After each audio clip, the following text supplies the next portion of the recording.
What would you surrender if the path to God required leaving behind all that you owned, all that you loved, and even the freedom of your own will?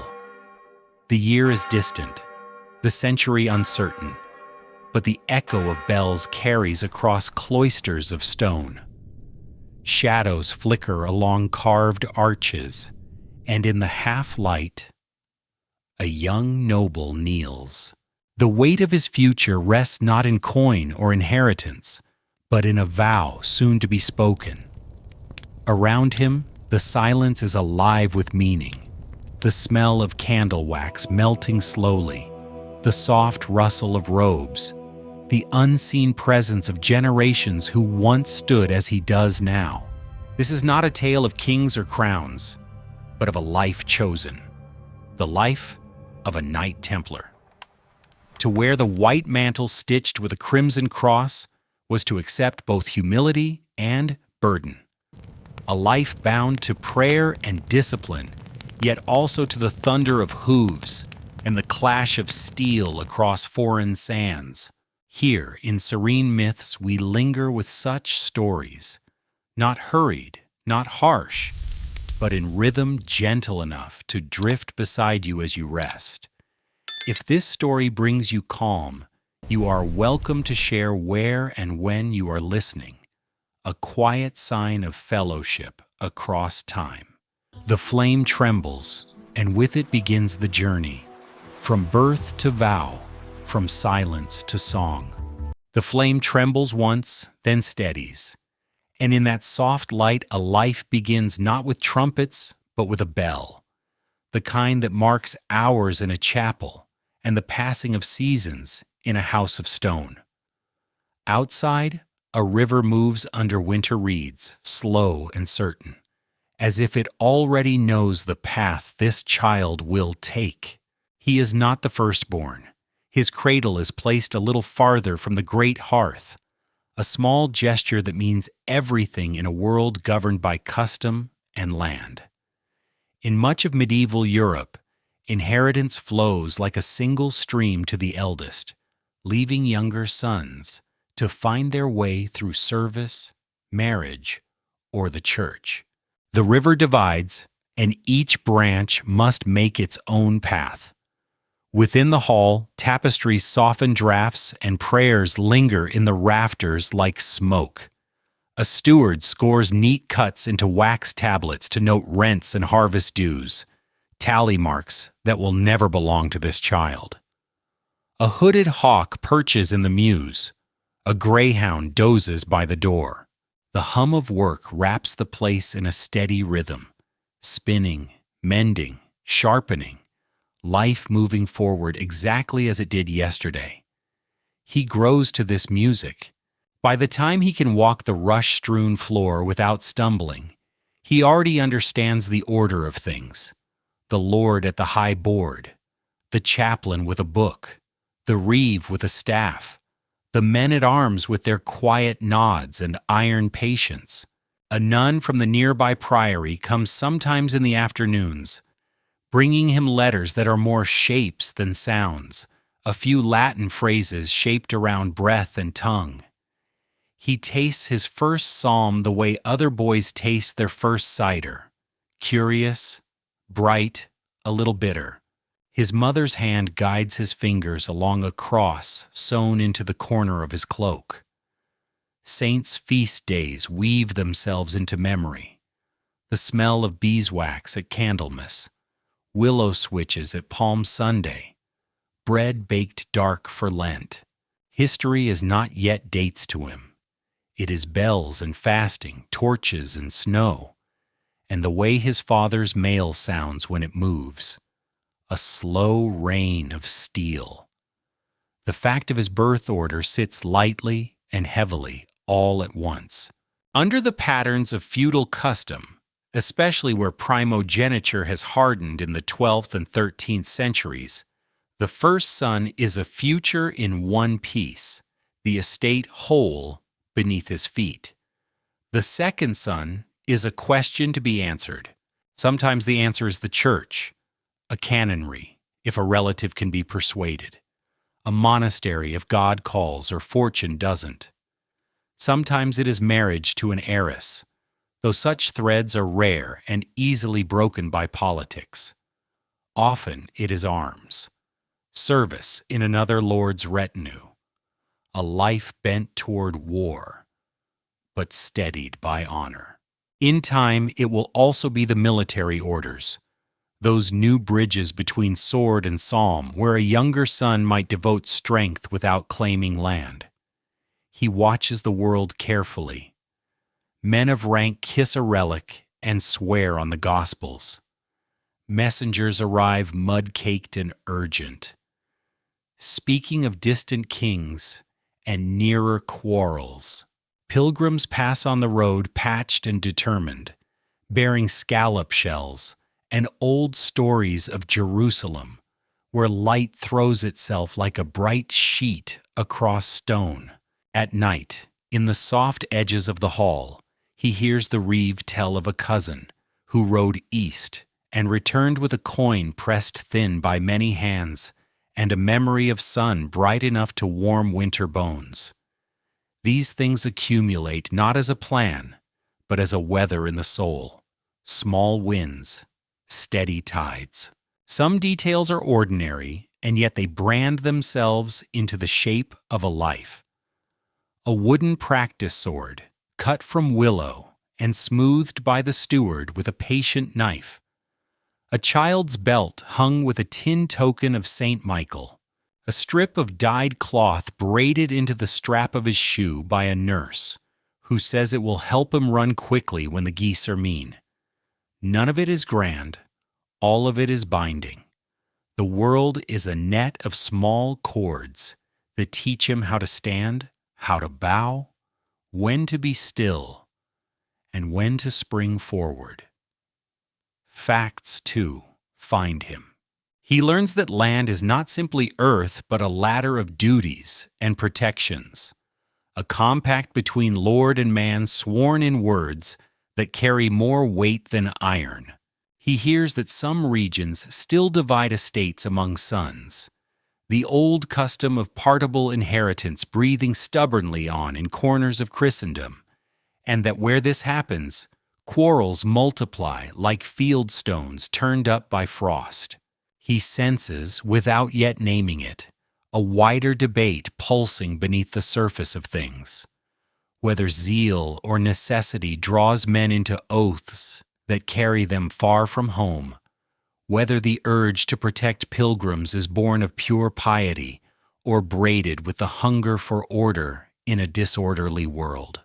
As he grows taller, the hall shrinks in the way places do when a body outgrows its first set of measures. The river, once a mystery behind reeds, becomes a road of water. He learns to read its moods, the rise and fall after rain, the way the current moves faster beneath a quiet surface, tugging at the ankles in spring. The river is a tutor and a prophecy. Like him, it does not keep what it passes. Like him, it belongs to the work of going. He begins to travel the estate with the steward, a privilege and an education. They visit the byre, heavy with breath and winter heat, the granary, where the smell of last year's harvest lingers like a low hum, the chapel, where even an empty room feels watched. The steward explains how a rent is paid, how a fine is levied, how a boundary is remembered when no map exists to swear to it. The boy listens and memorizes, and there is affection in the steward's voice when he speaks of competence and plain fairness. But the boy understands, even if he cannot yet say, this knowledge will not anchor him here. It is a grammar he will use to read other lives. He learns the feel of leather reins in his hands, soft at first, and then familiar, and the way a horse senses a rider's breath. A spear heavier than it looks rests in his palm. His father's arms master watches, grunts, corrects the angle of his wrist. Practice is cut short near vespers. The bell insists that the body and the soul share the day. This is the cadence that will shape him. Strength crossed by prayer, hunger measured by fast, abundance answered by alms. What he does not know yet is how completely that pattern can be made into a life. The stories that reach their hearth carry rumor and record in unequal parts. He hears that a brotherhood formed after the First Crusade, poor knights dedicated to guarding the roads to the Holy City.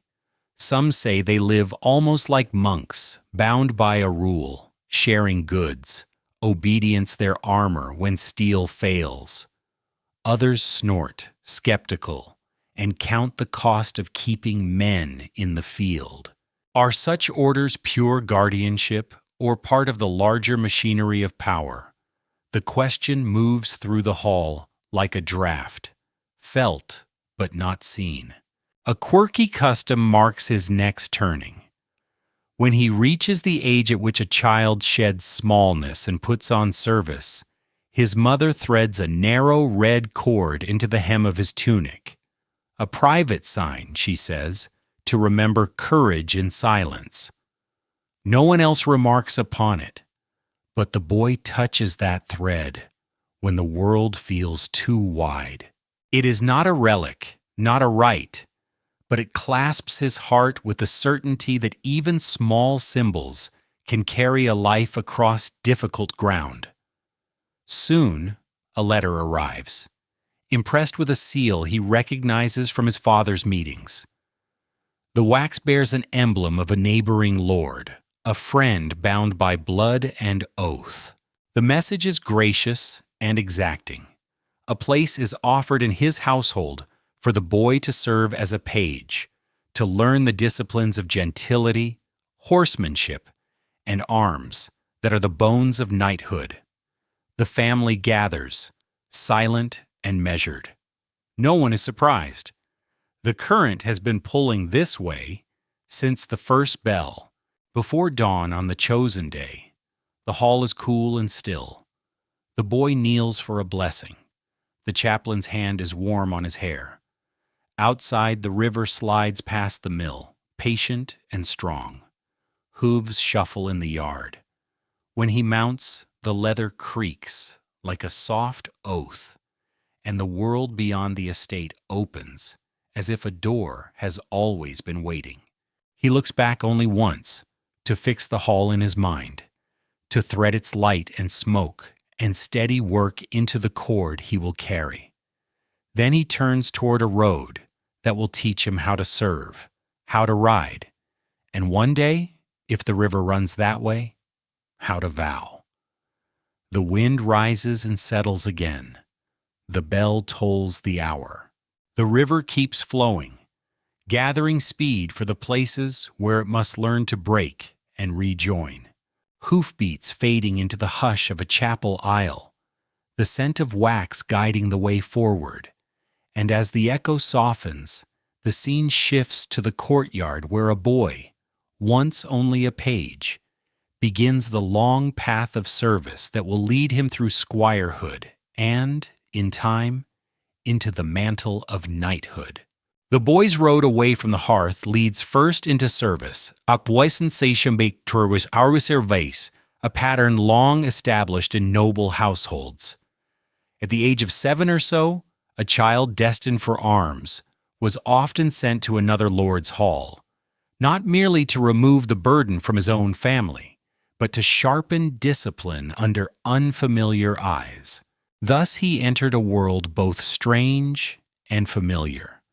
Stone walls that echoed like his father's, yet voices pitched differently, food set down according to another rhythm, and a new set of expectations pressed upon his shoulders. He became a page, a servant in training, his small hands carrying trenchers to long tables, fetching wine for knights who laughed with voices like iron struck on shields, and tending to hounds that waited eagerly at the door for hunts. The tasks seemed menial, but each carried meaning. Polishing spurs taught patience, Folding mantles taught care. Serving bread taught humility. He listened while knights spoke of campaigns, their tales seeping into him like the warmth of fire through cloth. In the quiet moments, he studied posture, how a knight carried his back straight even when tired, how he set down a goblet with care, how his courtesy did not end at words, but was expressed through every small gesture. These were lessons no book contained, yet they were the foundation of honor, as binding as any oath. Alongside service came instruction. The chaplain, with steady hand and patient eye, pressed him to repeat Latin psalms until the syllables smoothed on his tongue. He read from psalters adorned with bright illuminations, where lions crouched and saints lifted their hands in blessing, teaching him that beauty and faith intertwined in lines of ink and gold. The lady of the hall instructed him in manners, how to bow, how to speak with restraint, how to play the harp lightly enough to soothe rather than boast. A page was not yet a warrior. He was a vessel, being filled drop by drop. Yet the sounds of steel were never far. In the yard he carried the practice shields of older squires, watching how they met blows with the rhythm of a drum. He gathered splintered wood after jousts of blunted lances. Slowly, he was allowed to mount a pony, learning to guide it with his knees, to trust its motion as a river trusts its banks. By 10, he could ride at a trot, while carrying a message across the manor. By 12, he could steer a horse through narrow gates without losing speed. These were not yet the thunderous charges of battle, but their seeds, watered with diligence. At 14, the title of page gave way to that of squire. This change was not merely ceremonial. It was the moment he crossed from servant in training to warrior in training. The sword at his hip was not sharpened, yet its weight spoke of future steel. A squire's duties broadened. He cleaned his knight's armor until the mail gleamed like water under moonlight, cared for the destrier whose muscles rippled like a tide, and studied tactics with older youths who debated whether the lance should strike high or low on an opponent's shield. He learned to fasten armor with quick fingers, for in battle, speed was not luxury but survival. But squirehood was more than labor. It was endurance. His knight tested him with long hours, waking him before dawn to recite prayers, sending him on hunts that lasted into storm and darkness, assigning him vigils in the chapel when candles burned low and silence pressed heavily. Sometimes he failed, nodding off, stumbling in the yard, returning a horse with a strap loosened. Punishment was swift but measured. An extra hour in armor, a day of fasting, a night without cloak in the cold yard. Each failure was meant not to crush, but to shape, as a smith strikes again and again to make a blade true. Historians note that the ages of page and squire varied across Europe. In England, the path might begin at 7, while in France or the Holy Roman Empire, training could start later, depending on wealth and custom. Yet the pattern held. Childhood ended early, youth was shaped by discipline, and the prospect of knighthood was a goal dangled before the diligent, withheld from the careless.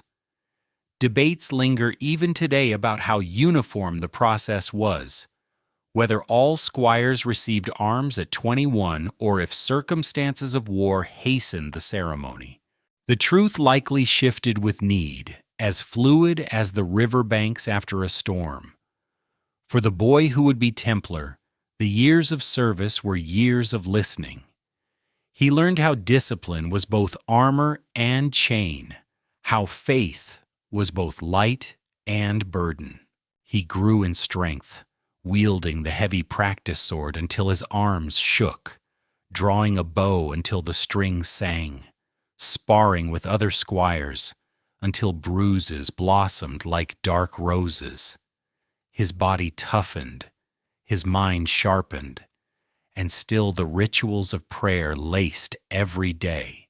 7 canonical hours, bells marking matins, lauds, prime, terce, sext, none, vespers, compline, each a reminder that steel and spirit could not be separated. When the day of knighthood came, it unfolded not in sudden blaze, but in solemn pace. He bathed as tradition required, cleansing body before spirit. He kept vigil through the night in a chapel lit only by thin candles, the stone cold beneath his knees, his mind restless with both doubt and yearning.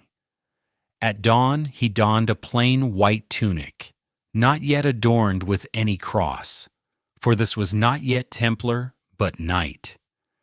The ceremony unfolded with careful gravity. A sword was laid upon the altar, blessed by prayer. The lord of the hall touched its hilt to his shoulders, left, right, then lifted his face with a smile half stern, half proud. Words of service and defense were spoken, to guard the church, to protect the weak, to uphold justice. When he rose, he was no longer squire. The mantle placed upon him was light, yet heavy with expectation. Trumpets sounded faintly outside, horses stamped the ground. The river of his life, once branching uncertainly, now narrowed into a swifter channel. He was a knight, bound by honor and promise, with a path stretching eastward in rumor and dream. And yet, even as he rode at the head of a small retinue for the first time, carrying his own banner stitched with his family's arms, something stirred deeper. The mantle of knighthood was proud, but another mantle whispered in the distance, a white cloak marked with a crimson cross, a life more narrow, more absolute. For now, the wind carried only the sound of hooves and bells, but already the silence between those notes was filling with a call he could not yet name. The river flowed on, gathering strength, preparing for vows that would bind more tightly than feudal service ever could. As the boy turned, Knight felt the weight of destiny shifting, like dawn spreading across stone walls waiting in Jerusalem. The path from noble knight to Templar aspirant was not swift nor guaranteed, for though the order needed men, it needed them tempered like iron, chosen carefully so that each might fit into the discipline that bound hundreds into one body. To stand before the brothers and ask entry was not unlike standing before a tribunal of both heaven and earth. It was a threshold, and like all thresholds in the medieval mind, it demanded reverence, fear, and hope. The first step was approach. A knight, already bound by secular chivalry, rode not toward glory, but toward renunciation. In many records, a man seeking admission brought letters of recommendation, or the spoken witness of other knights who could vouch for his piety and character. His horse's hooves clattered in the courtyard of a preceptory, the fortress monastery where Templars dwelled, half castle and half cloister. Stone walls loomed not as mere defense, but as visible signs of the rule that enclosed all within. He would dismount, handing his reins to a sergeant, and step into silence. No trumpet greeted him, no cheer. Only the faint scent of hay, iron, and candle wax. Within, the receptor awaited. This was the official charged with receiving candidates, a man trained to ask questions as sharp as any blade. The chamber might be bare save for a crucifix and a wooden table, but the gravity made it vast. The aspirant was asked, first of all, his intentions. Did he come of his own free will? Was he married? or bound by other vows that would conflict? Did he hold debts unresolved, or was he seeking to flee disgrace? These questions pierced deeper than they seemed. To enter while entangled in worldly ties would bring shame, not honor. The order could not afford a man split between two masters. If his answers satisfied, more followed. Did he understand that he would no longer own property, that all he possessed would be surrendered? Did he know he would eat at common tables, sleep in common dormitories, rise at the same hours, chant the same prayers, wear the same mantle? Did he accept that obedience would govern him in all things, even in matters that seemed small or strange? Historians record that many were surprised by the bluntness of the questioning. Some withdrew, realizing the order was not glory, but a stripping away of self. Others, moved by zeal, pressed forward with steady voices, swearing that they sought not comfort, but service. Behind these questions lay the structure of the order itself. At the top were the Knight brothers, men of noble birth who bore arms, riding the heavy destriers that could smash enemy lines.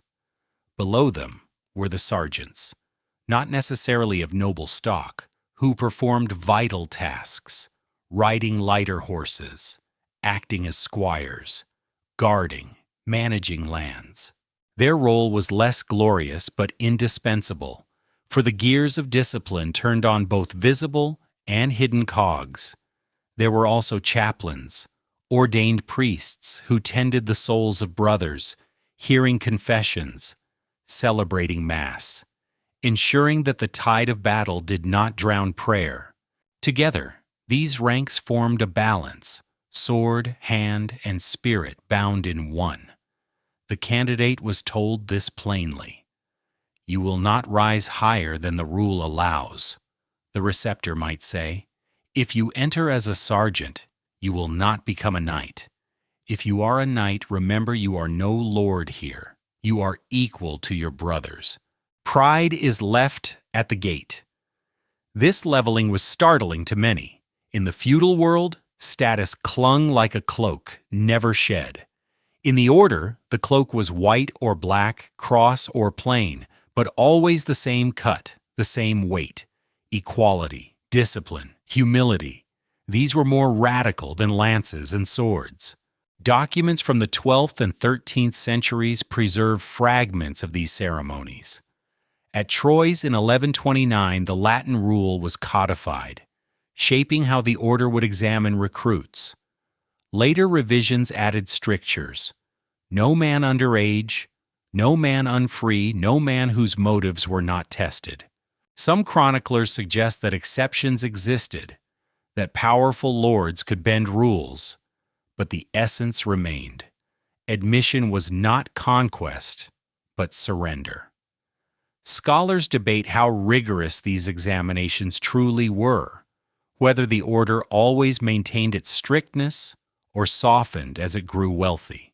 The debate lingers like an echo, unanswered, open as the sky above Jerusalem. For the aspirant himself, the experience was inward as much as outward. The questions were fire, burning away excuses. The silence of the brothers was a mirror, showing him his own resolve. The walls of the preceptory felt like the arms of a crucifix closing in, and yet, within this crucible, many found peace. To surrender choice was to find certainty. To bow one's head was to feel lifted paradoxically into a community greater than any individual fame. Quirks of tradition pepper the process. Some houses were said to test a man by seating him at table and observing whether he ate greedily. Others examined how he cared for a borrowed horse, whether he brushed its coat as if it were his own.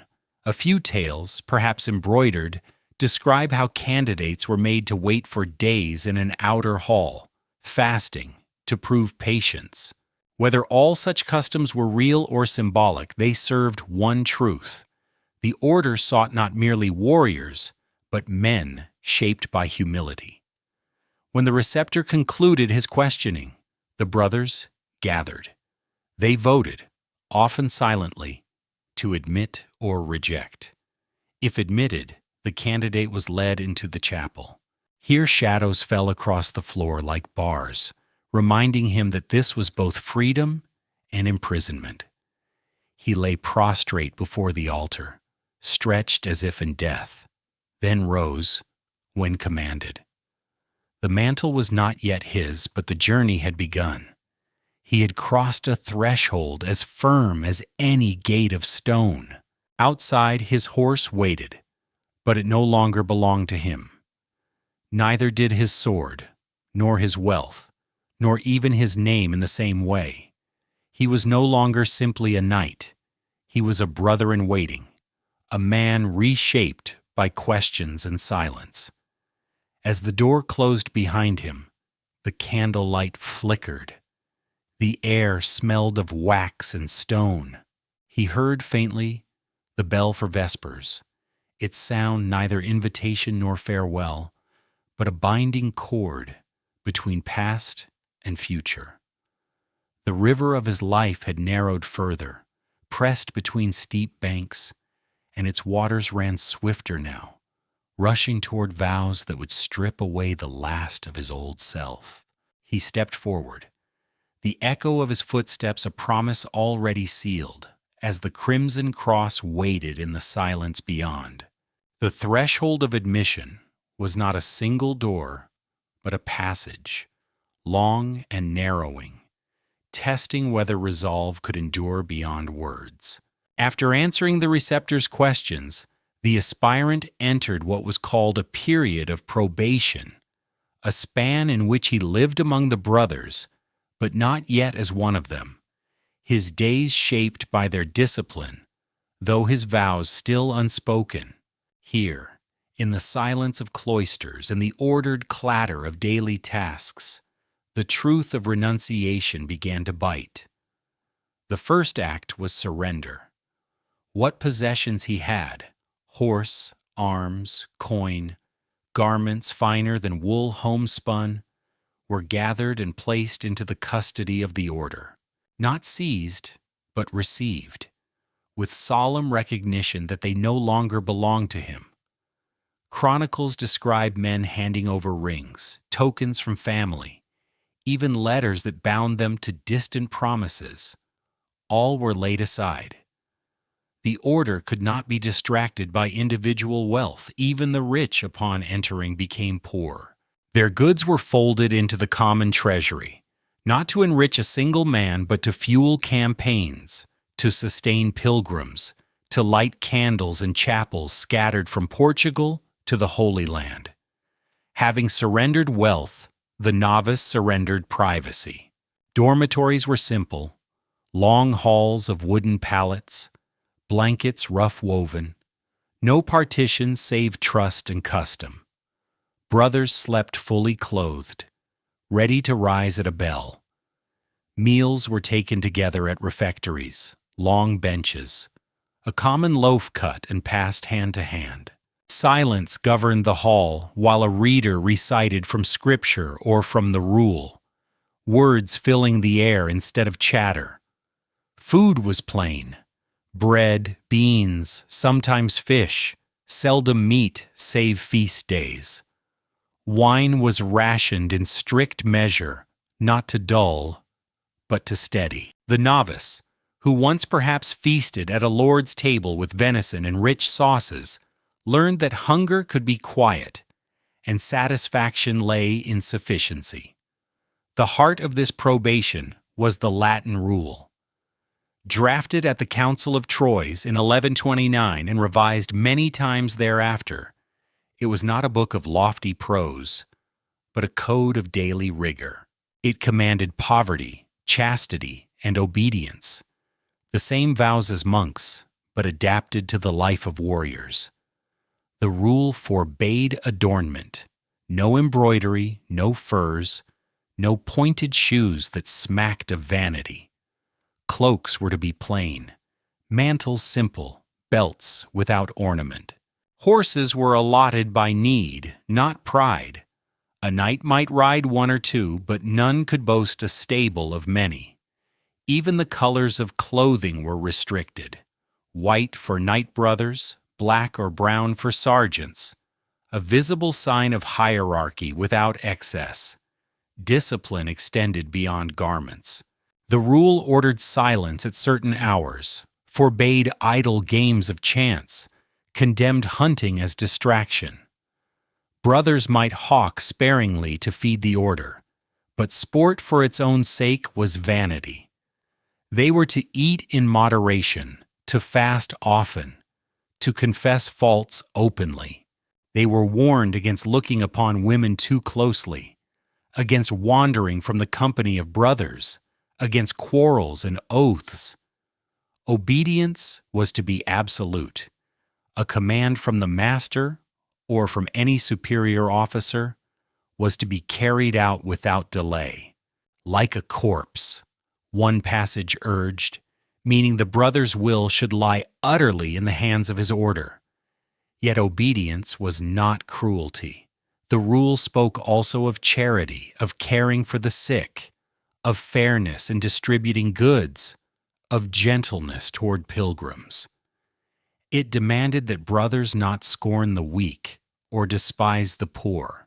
In this, the order sought balance, to be warriors without arrogance, monks without cloistered withdrawal, servants of both cross and sword. The novice felt this balance each day. He rose before dawn at the bell for matins, joining the chant in a chapel lit only by a few wavering flames. His voice stumbled at first, but the rhythm caught him, carrying him like a current. At prime he worked, hauling wood, mending tack, helping sergeants clean the stables or polish arms. Labor was not beneath a knight. Here all served. At sext he paused for prayer. At none he returned to tasks, sometimes in the fields, sometimes in the scriptorium, where he watched chaplains copy texts with steady hands. At vespers the sun dipped low, shadows lengthened across the yard, and the smell of stew signaled supper. At compline, night folded around the walls, and he lay on his pallet, cloak wrapped close, listening to the breathing of brothers until sleep took him. Historians debate how rigidly the rule was kept in every house. Some argue that as the order grew rich, exceptions multiplied. Feasts became more lavish, horses more numerous. Others insist that discipline held firm, that even at the height of their wealth, the brothers clung to simplicity. The truth, perhaps, lies between. Rules are ideals. Men are men. Yet the very existence of such a code-shaped perception. The world believed the Templars lived in iron discipline, and belief itself became power. For the novice, the rule was not abstract. It was the taste of plain bread, the rough weave of wool on skin, the ache in knees after kneeling long. It was the silence at meals, broken only by scripture. It was the humbling of cleaning boots beside men who once commanded dozens. It was the weight of a sword set aside, knowing it would only be lifted in obedience, never in anger of one's own. Some customs bordered on the strange. The rule allowed brothers 2 or 3 horses, but no more, and forbade them to name their mounts fancifully, lest pride creep in. They might call a horse by color or trait, gray, strong, swift, but not glory or victor.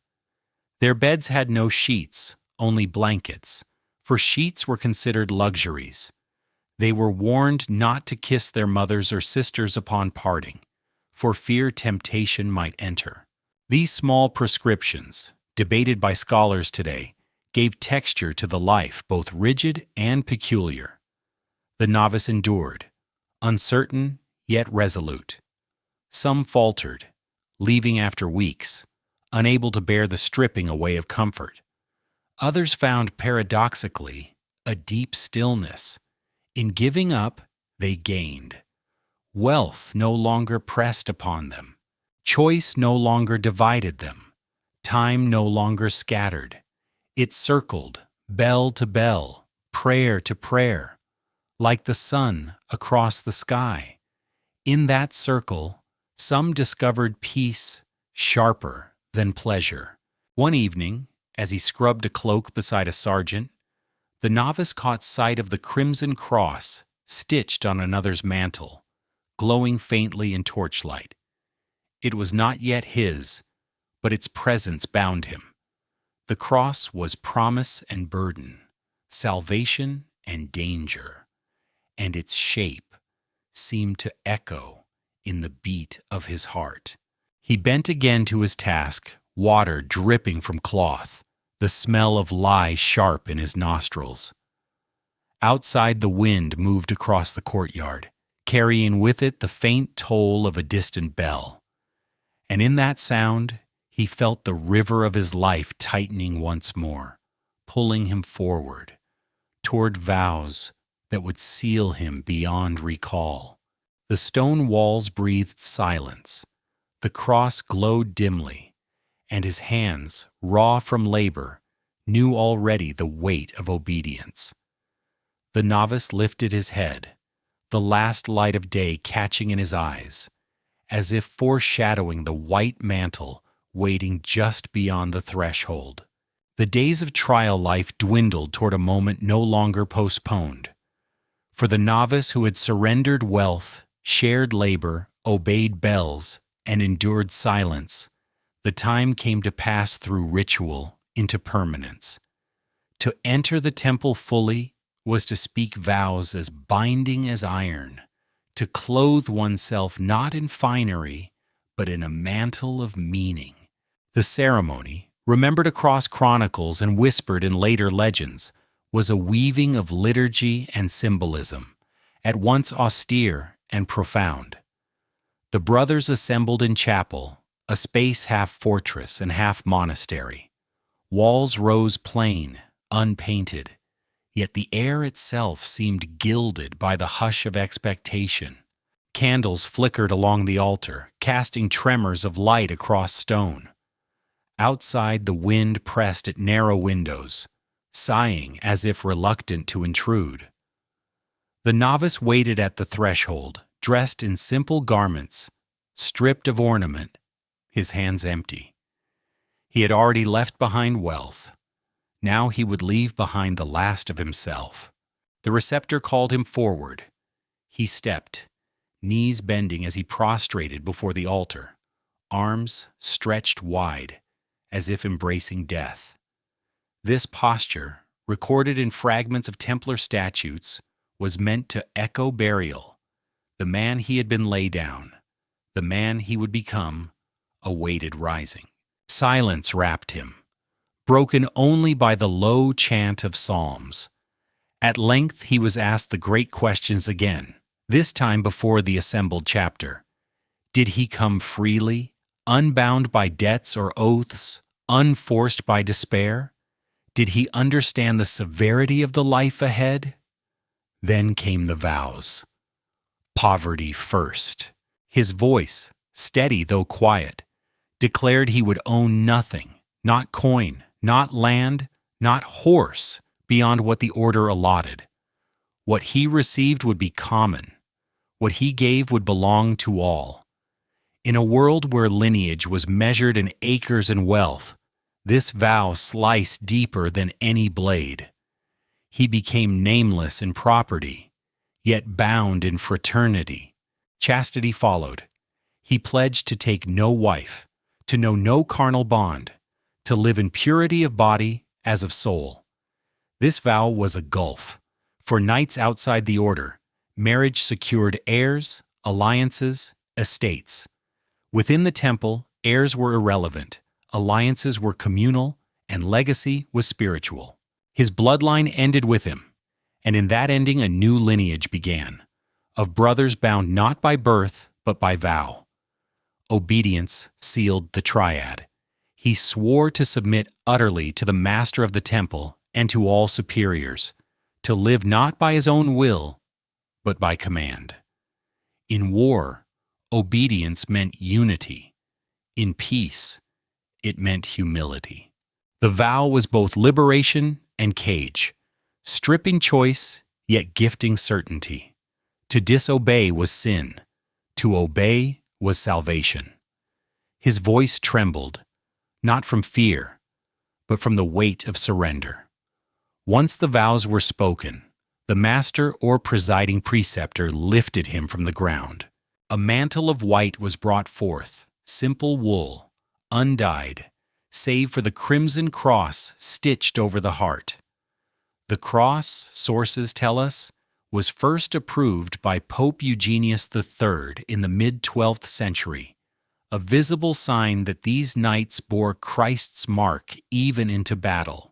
Red for blood, for martyrdom, for sacrifice, white for purity, for chastity, for the hope of resurrection. The mantle was placed upon his shoulders. Its weight was light, yet he felt it press as if woven from stone. Around him, brothers bowed their heads in welcome. A hymn rose, voices echoing against bare walls, filling the air with solemn joy. Outside, wind carried the sound as far as fields and villages, though only those within understood its full meaning. From this moment, he was no longer aspirant, no longer novice. He was frater, brother of the temple. His name survived, but it was cloaked beneath the greater name of order. His destiny no longer his alone, but braided into hundreds who had knelt in the same posture, spoken the same vows, borne the same mantle. Historians debate how uniform these ceremonies were. Some accounts suggest variation. In some houses, the ritual stretched through the night, with vigils and fasts. In others, it was brief, woven into daily prayers.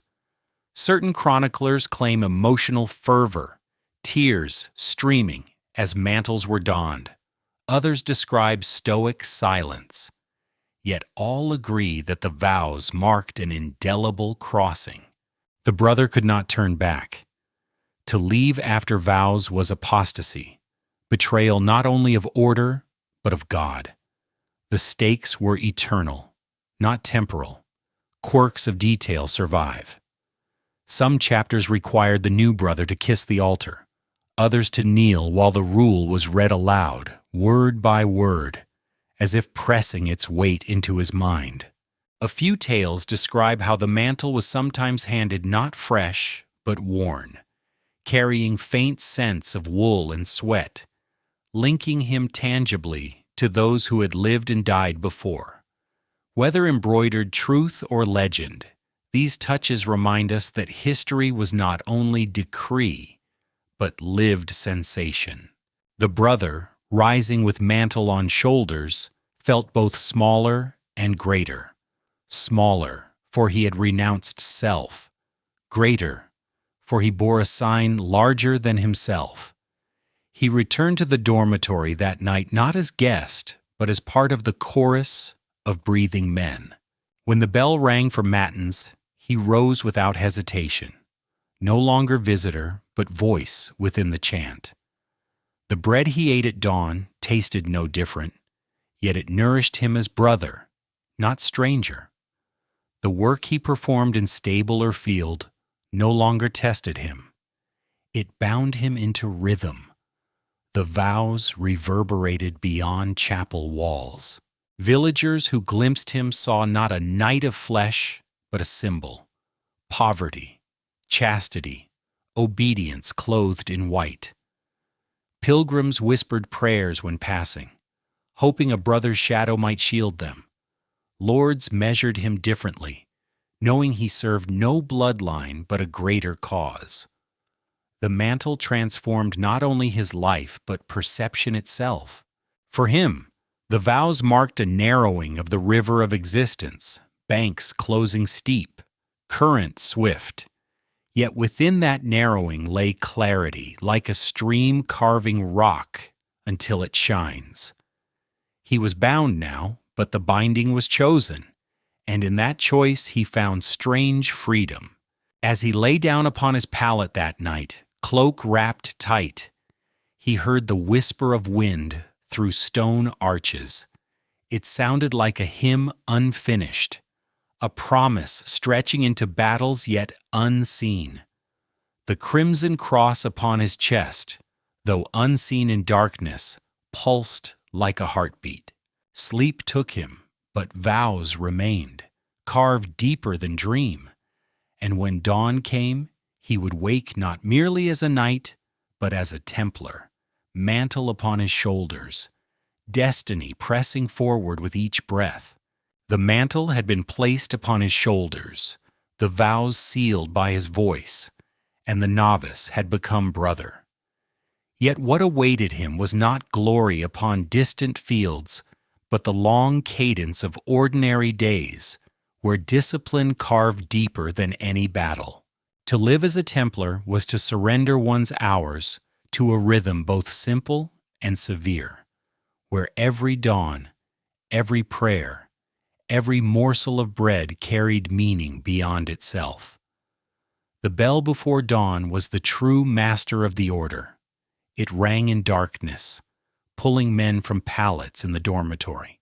Cloaks tugged tight against the night chill. They moved in silence toward the chapel. There, under flickering candles, the first office of matins began. Psalms in Latin rose, unadorned, voices joining like the low murmur of a river. To outsiders the chant might have seemed monotonous, but within it lay a current of calm, washing away the remnants of dream, centering hearts for the day ahead. From matins flowed lauds, praise sung as the first light crept through narrow windows. Brothers bowed, hands folded, the smell of wax and stone sharp in their noses. Already the rhythm of the rule carried them: prayer, silence, humility. When lauds ended, the community dispersed, not to leisure, but to labor. The Templar life divided tasks with precision. Knight brothers maintained arms and steeds, checking saddles, sharpening swords, tending destriers that could weigh half a ton. Sergeants carried out duties of guard, watch, and stable. Chaplains withdrew to altars and books, preparing mass. Yet all, regardless of rank, shared chores. A knight who once commanded men in the field might now be seen sweeping cloisters, hauling water, or assisting in kitchens. Such tasks humbled, but they also united.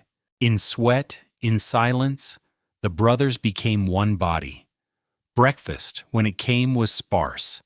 Bread, sometimes beans, perhaps a little cheese, washed with water or a measure of watered wine.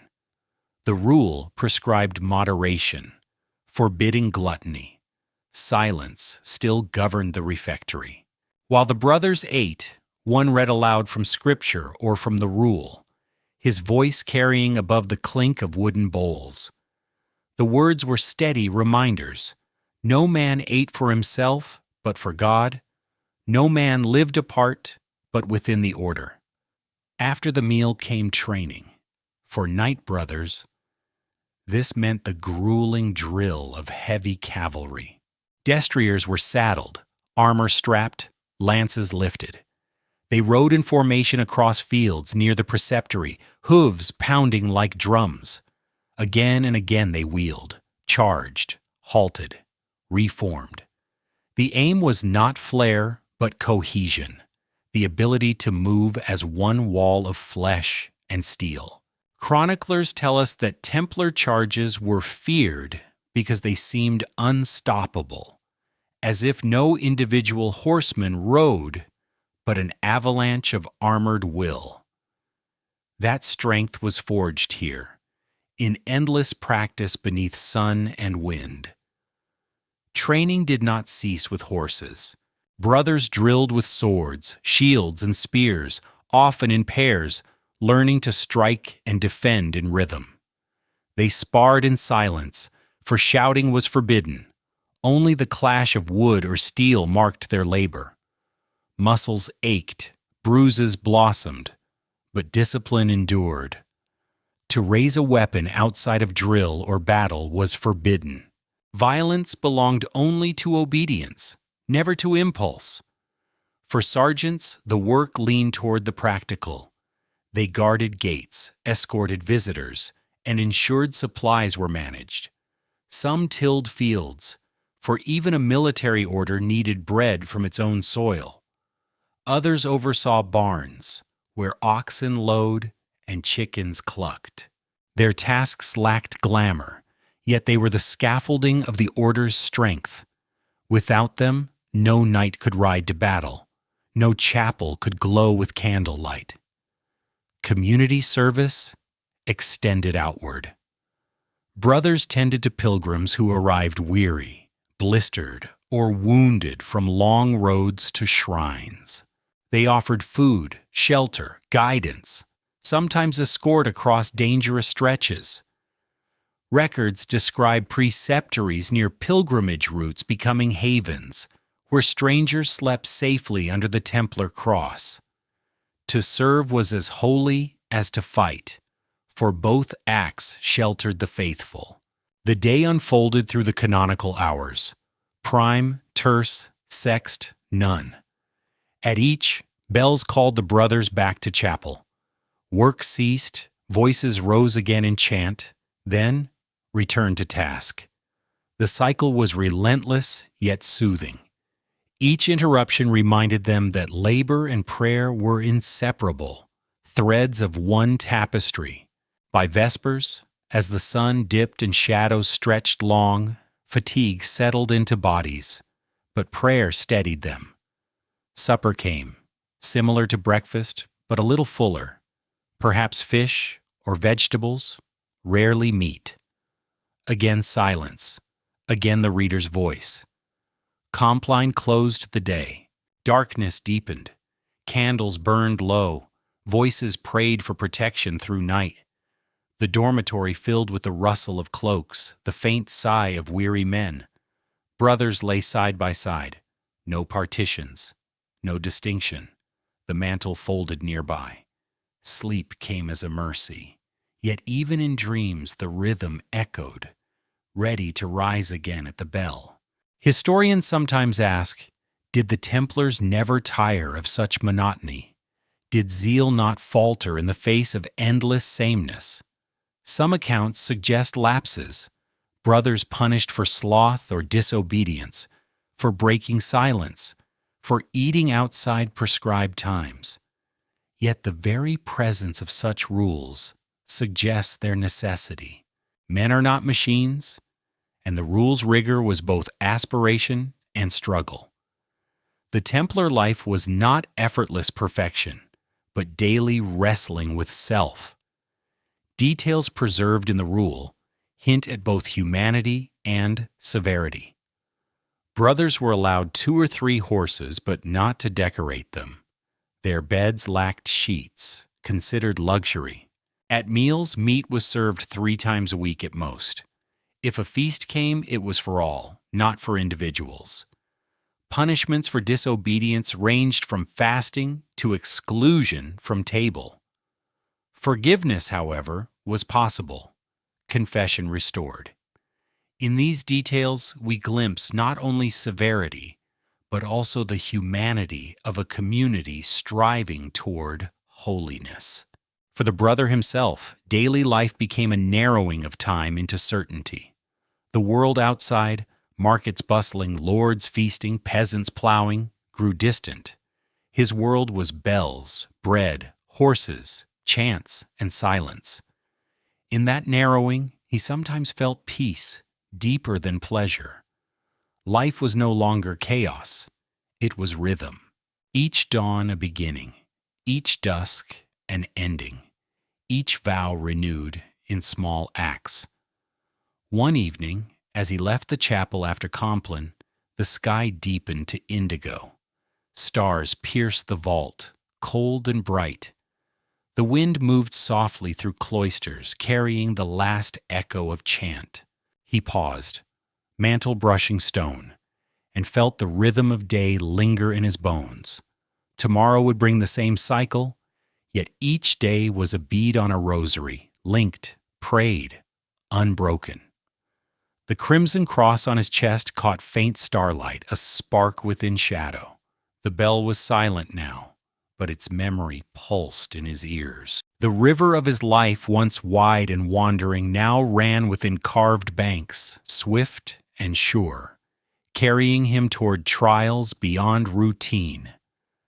And though he did not yet know it, the summons to war would soon sound, breaking the cloister's quiet with the thunder of hooves. The rhythm of bells and cloisters had become the brother's life, but the temple was not founded only for prayer. Beyond the walls stretched roads that wound toward danger, deserts that shimmered with heat, and cities where banners of crescent and cross clashed in dust. When word came that the Holy Land required aid, the order stirred like a great engine, quiet gears suddenly grinding into motion. It often began with a letter, sealed in wax, carried by courier from distant lords or papal envoys. The parchment announced fresh conflict. Pilgrims attacked upon roads to Jerusalem. Strongholds threatened along frontiers. Campaigns called by pope or king. In the chapter house, the master read the summons aloud. Brothers bowed their heads, not in fear but in acceptance. For each man, vows had already prepared this answer: obedience, discipline, readiness. Preparation was itself ritual. Horses were groomed until coats gleamed beneath torches. Harnesses were inspected, lances balanced, swords whetted to keen edges. Sergeants loaded wagons with grain, barrels of water, bandages, spare tack. Chaplains prepared relics, crucifixes, portable altars. What appeared to outsiders as an army's bustle was, for the Templars, another act of obedience, as structured as prayer. Departure carried solemnity. Before riding out, brothers gathered once more in chapel. Mass was sung, communion taken, blessings invoked. Each knight knelt, as chaplain traced a cross upon his brow, words murmured for protection. The mantle was pulled close. The crimson cross marked him not merely soldier, but pilgrim of war. The march itself was long, often weeks or months, across landscapes that tested endurance as much as battle ever would. Roads stretched through forests, where rain fell ceaselessly, through plains where wind whipped like whips, through villages that gawked at the white mantles passing. By day, the thunder of hooves and grind of wheels echoed. By night, campfires flickered, voices murmured in prayer. The rule forbade idleness even on journey. When camp was struck, silence often prevailed during meals. Scripture read aloud. Brothers slept clothed, cloaks as blankets, weapons always near. Even laughter, when it came, was subdued, careful not to break the tone of discipline. Yet humanity surfaced. Some shared stories in low voices of lands left behind, of childhood hunts, of journeys past. These tales wound softly between prayers, like threads of warmth woven through cold routine. Danger lurked along routes. Bandits prowled, drawn by the rumor of treasure among knights. In foreign lands, raiding parties struck from hills or deserts. Yet the Templars rode in tight formation, lances upright, shields glinting. Chroniclers describe columns stretching for miles, orderly as beads upon a string, daunting to those who considered attack. Pilgrims who traveled under their escort felt safety, as if the white mantles themselves formed a moving fortress. The march into the Holy Land was hardest. Ships carried them across the Mediterranean, decks crowded with men, horses, crates. Seasickness swept through ranks, the stench of animals thick in air, salt spray stinging faces. But chants still rose at dawn and dusk, psalms steady against waves. At last, land appeared. Coastlines of Outremer, where fortresses studded hills and minarets rose above towns. Heat pressed down like a hand. Unfamiliar scents of spices drifted from markets, and the brother knew he had crossed into the theater of his destiny. Historical records confirm these journeys. By mid-12th century, the Templars maintained commanderies across Europe, funneling men and resources toward the east. Pilgrim routes were mapped, guarded, supplied. Strongholds such as Acre, Tortosa, and Safed became centers where new arrivals disembarked before dispersing. It was here that the steady rhythm of European cloisters gave way to urgency, fortifications to maintain, garrisons to reinforce, armies to join. For the brother, the transition was profound. The quiet of refectories was replaced by clang of forges, the soft murmur of psalms by shouted commands in many tongues. Yet even amid bustle, the discipline of rule endured. Brothers still rose at bells, still prayed in chapel, still ate in silence when possible. The vows traveled with them, unbroken by distance. On the march inland, dangers multiplied. The sun burned. Water grew scarce. Sandstorms could blot sky, leaving columns groping blind. Horses staggered, men faltered, yet prayers steadied them. Chaplains carried relics, splinters said to be of the true cross, bones of saints, lifting them high when spirits waned. To march beneath such symbols was to feel part of a story larger than exhaustion.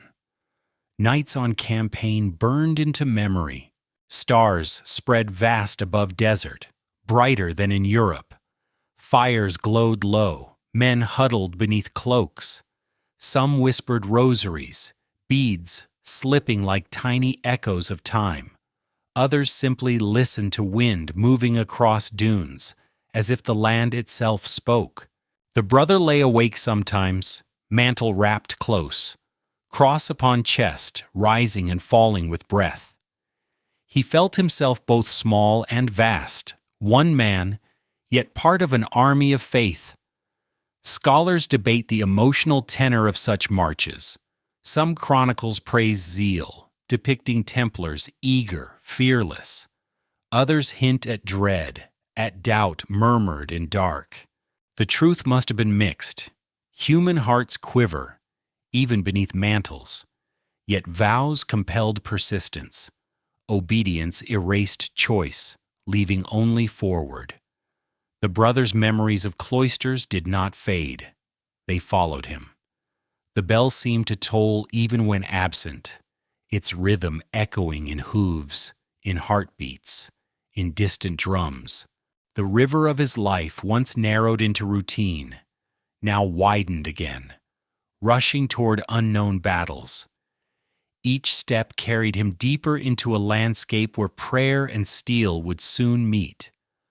One dawn, as the column approached a fortress silhouetted against rising sun, the brother felt both fear and certainty. The crimson cross on his mantle blazed red in early light, as if stained already with blood. The wind shifted, carrying scents of dust, sweat, and incense from a distant chapel.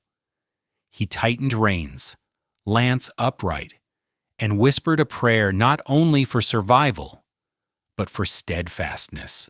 And so the march continued, step upon step, bell within heart, river rushing toward war. Ahead lay fields where hooves would thunder, where vows would be tested not in silence, but in clash of arms. Behind lay cloisters of stone, steady as memory.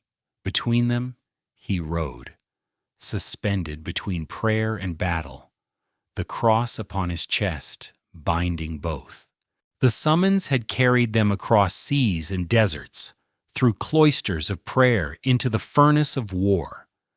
Now the brother stood armored, destrier shifting beneath him, lance held upright, the white mantle spread across iron plates, crimson cross vivid against dust and sunlight. Before him stretched a field where armies gathered like storm clouds. The time of drills and vows had ripened into their ultimate test, battle. Templars were renowned for their role as the spearhead. Heavy cavalry formed into tight, disciplined lines. Chroniclers from both east and west record their charges as forces of terrible weight, breaking enemies with precision where others faltered. This was not the chaos of lone knights seeking glory. It was unity forged in silence, obedience given form in steel and horseflesh. The brother heard no drums, no trumpets. Instead he heard breath, the snort of destrier, the hiss of leather straps, the soft mutter of prayers whispered within helmets. A chaplain moved among the ranks, blessing each, lifting crucifix high. The sun blazed overhead, glinting upon helms and lance tips until they shone like a forest of stars. The wind stirred dust, veiling the horizon. Beyond that haze, the enemy waited. Archers strung bows, spearmen braced. The signal came. Not a shout, but a horn, long and low, echoing like the bell of cloisters far away. The line stirred, hooves stamping in unison, lances lowered, shields locked. Then, with a surge like river-breaking dam, the Templars charged. The ground trembled beneath destriers bred for weight and power. Hooves struck like drums, rhythm building, echoing the chant of psalms. Dust rose, cloaks streamed, crosses flamed red against storm of brown. The brother leaned forward, lance couched beneath arm, point aimed true. In that instant, he was not himself, but a fragment of one spear, one avalanche of faith and fury. The impact came like thunder. Enemy ranks shuddered, splintered, fell. The Templars crashed through, formation holding even amid chaos. Lances broke, swords flashed, shields rang with blows. The brother's arm ached with the strike, but training carried him. Wheel, reform, strike again. Around him, comrades moved not as scattered men, but as a tide, each motion rehearsed in endless fields of Europe. Here, on foreign soil, the discipline bore fruit. Accounts of such charges survive. At Montgisard in 1177, a small Templar force joined King Baldwin IV, striking against overwhelming armies of Saladin. Chronicles describe their sudden attack scattering foes, a wall of iron that carved victory from near disaster. At Hatton in 1187, the Templars fought with desperate valor, charging again and again, even as heat and thirst doomed them. Whether triumph or defeat, they remained the vanguard, bearing weight of battle first. The brother knew fear, though vow demanded silence. Arrows hissed, striking shields, glancing from helms, piercing flesh. Screams mingled with chants, with clash of steel. He tightened grip, voice murmuring prayers even as arm swung sword. Every heartbeat became surrender and obedience. Forward, strike, endure. He was no longer man but vow incarnate.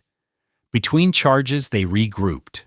Sergeants brought spare lances, tended wounded, steadied frightened horses.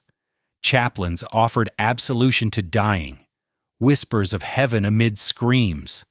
Dust and blood mingled, turning earth to mire, yet order held. The cross upon each chest was not mere cloth, it was compass, binding them to direction even when world dissolved into chaos. enemy accounts too record awe. Arab chroniclers note the ferocity of the Red Cross knights, who would not yield, who seemed to value death as much as life. Some compared them to wild beasts, others to fanatics. Yet beneath those words lay respect, for such cohesion was rare upon battlefields, where many fought for coin or pride. Still, discipline could not always conquer fate. At Hatton, the brother might have seen comrades collapse from thirst before enemy even struck. At later sieges, he might have stood amid walls crumbling under fire, outnumbered beyond hope.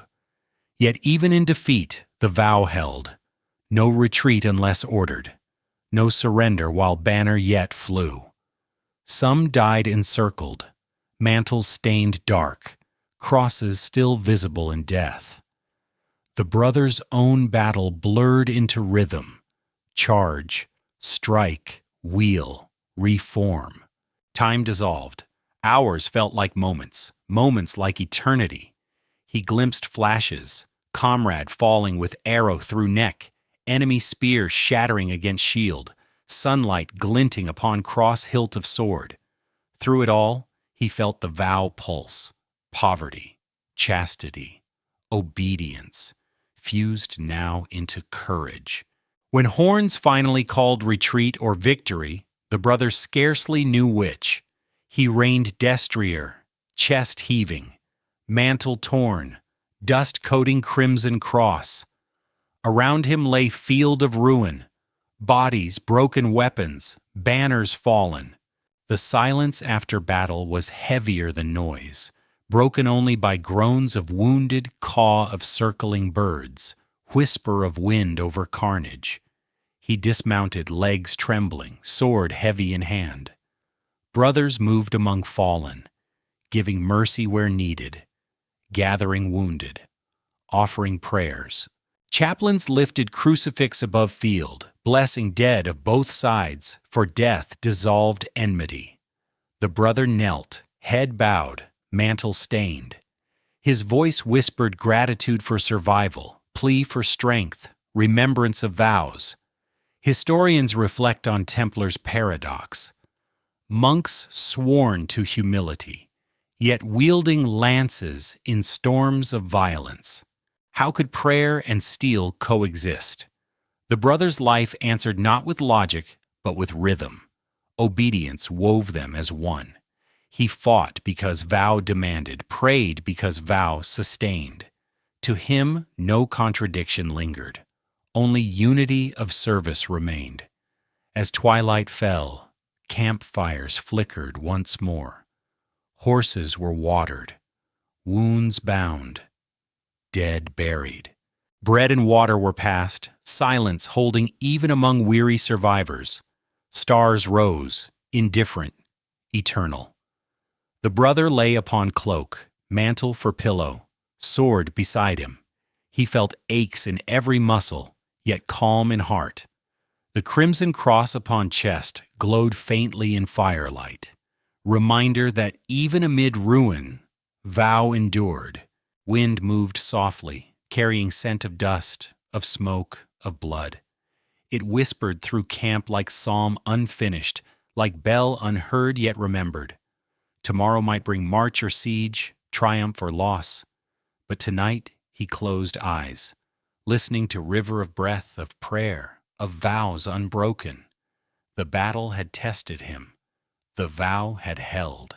And beyond the silence, he felt the rhythm still flowing, carrying him toward further trials. The clash of lances and the thunder of hooves drew the gaze of history. Yet another power of the Templars grew quietly, hidden not on battlefields, but within parchment, coin, and trust. For every charge across foreign sands, there stretched a network of farms, vineyards, treasuries, and strongholds that pulsed like veins, carrying lifeblood of silver and grain to sustain the order. The brother who rode into battle did so only because unseen brothers and servants upheld him with their labor. In Europe, commanderies spread like constellations across fields and towns. Nobles, eager to support the cause of the Holy Land or to cleanse sins, donated lands, mills, and tithes. Villagers plowed furrows, reaped harvests, tended sheep beneath banners marked with the cross. From these estates flowed grain to fill granaries, wool to clothe, wine to strengthen. Each sheaf and cask, though simple, became provision for campaigns, silent allies in war. More remarkable still was the order's handling of coin. Pilgrims bound for Jerusalem feared brigands along the way. To carry gold was to invite death. The Templars offered solution: deposit funds at a preceptory in Europe, receive a coded letter, and redeem value upon arrival in Outremer. In this way, they created what some call the earliest form of banking, transforming trust into currency. A pilgrim could walk lighter, yet safely, for behind him stood the credibility of an order sworn to honesty and obedience. Historical records speak of Templars guarding treasuries for kings themselves. Monarchs entrusted them with vaults, loans, transfers. Their discipline and secrecy rendered them ideal bankers in a world where coin often vanished into corrupt hands. Some kings grew dependent, debts binding them as firmly as any oath. It was this financial strength that later provoked envy, even fear, from secular powers. But for the brother within the order, this financial web was not pursuit of wealth. He owned nothing. Vow of poverty remained binding. Coin held in vaults was never his, but God's, reserved for war, for pilgrims, for charity. To see stacks of silver in coffers was not to taste greed, but to feel burden. For each coin symbolized trust laid upon their shoulders. Alongside banking came duty of escort. Pilgrims, clad not in armor, but in humble wool, streamed from Europe to Holy Land. Some traveled alone, some in groups, carrying walking staffs, rosaries, hopes of salvation. Roads were perilous, deserts where thirst killed, passes where raiders lurked, seas where storms swallowed ships. Templars rode beside them, lances upright, shields ready. To walk in their shadow was to feel safe, as if angels in armor guarded each step. Chroniclers note caravans stretching for miles, pilgrims singing hymns while knights patrolled flanks.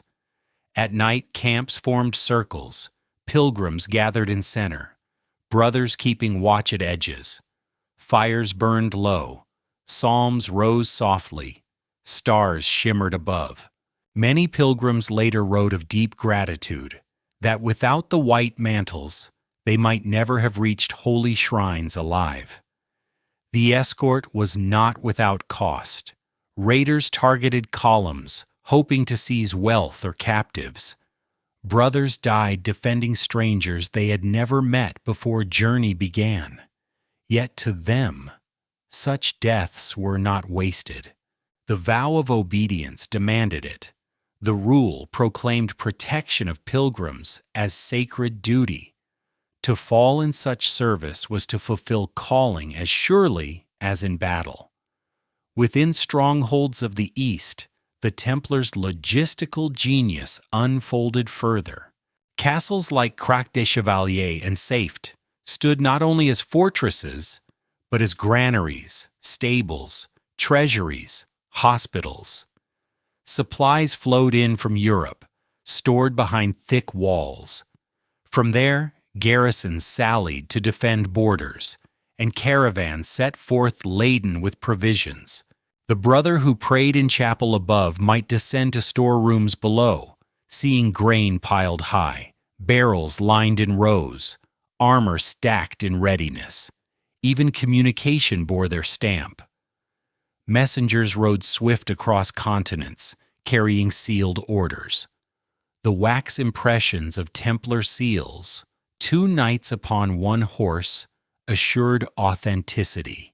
In this way, the order knitted together far-flung lands, weaving Europe and Outremer into one fabric. The brother, whether in France or Palestine, knew himself part of one body, each pulse echoing across seas. Historians sometimes marvel that a military order bound to poverty could command such wealth. Yet this paradox dissolves when seen through lens of obedience. Wealth was tool, not possession; trust, not treasure. The brother who escorted pilgrims saw this daily, the fear in travelers' eyes easing when they glimpsed the cross, the relief when letters of credit exchanged safely for coin. In these moments, the order's true power shone, not only in steel, but in reliability, in faith, turned tangible. One evening, after long escort along dusty road, the brothers sat by fire. Pilgrims huddled close, murmuring prayers of thanks. Children slept safely. Mothers whispered relief. He gazed into flames, mantle drawn close, cross glowing in light. The wind carried scents of sweat, dust, roasted bread, mingled with faint incense from chaplain's portable altar. He felt weight of day's march, yet also peace. To guard strangers was no less holy than to strike enemies. Both acts flowed from same vow, same crimson cross. The rhythm of daily prayer continued even on road. At each canonical hour, horn sounded. Brothers dismounted. Voices rose in chant. Pilgrims listened, some joining, some watching in awe. To hear Latin psalms amid wilderness was to sense presence of sacred woven into ordinary journey. The brother's voice blended with others, chant rising like river under stars. As he lay down, earth beneath, sky above, he thought of treasures unseen, trust of pilgrims, hope of faithful, peace purchased with vigilance. These, more than coin in vaults, were the order's wealth. He closed eyes, hearing faint rustle of cloaks, whisper of wind across camp. Tomorrow, road would stretch again, uncertain, yet he felt certainty within. The cross upon chest was not only symbol of war, but of service, of guardianship, of unseen treasures greater than gold. The night deepened, flames sank to embers, stars wheeled overhead. The camp grew silent save for tread of sentries and distant call of owl. The brother drifted into sleep, vows steady in heart. The river of his life carried him forward still, from battlefield to stronghold, from coffers of coin to faces of pilgrims. Ahead lay yet greater burdens, castles to hold, enemies to face, kings to answer. But for this night beneath stars and cross he rested, knowing that even in silence, duty flowed unbroken. When pilgrims rested in safe valleys and caravans rolled along guarded roads, the true pillars of the Templar world stood tall against the horizon, castles hewn of stone, raised where frontier met peril.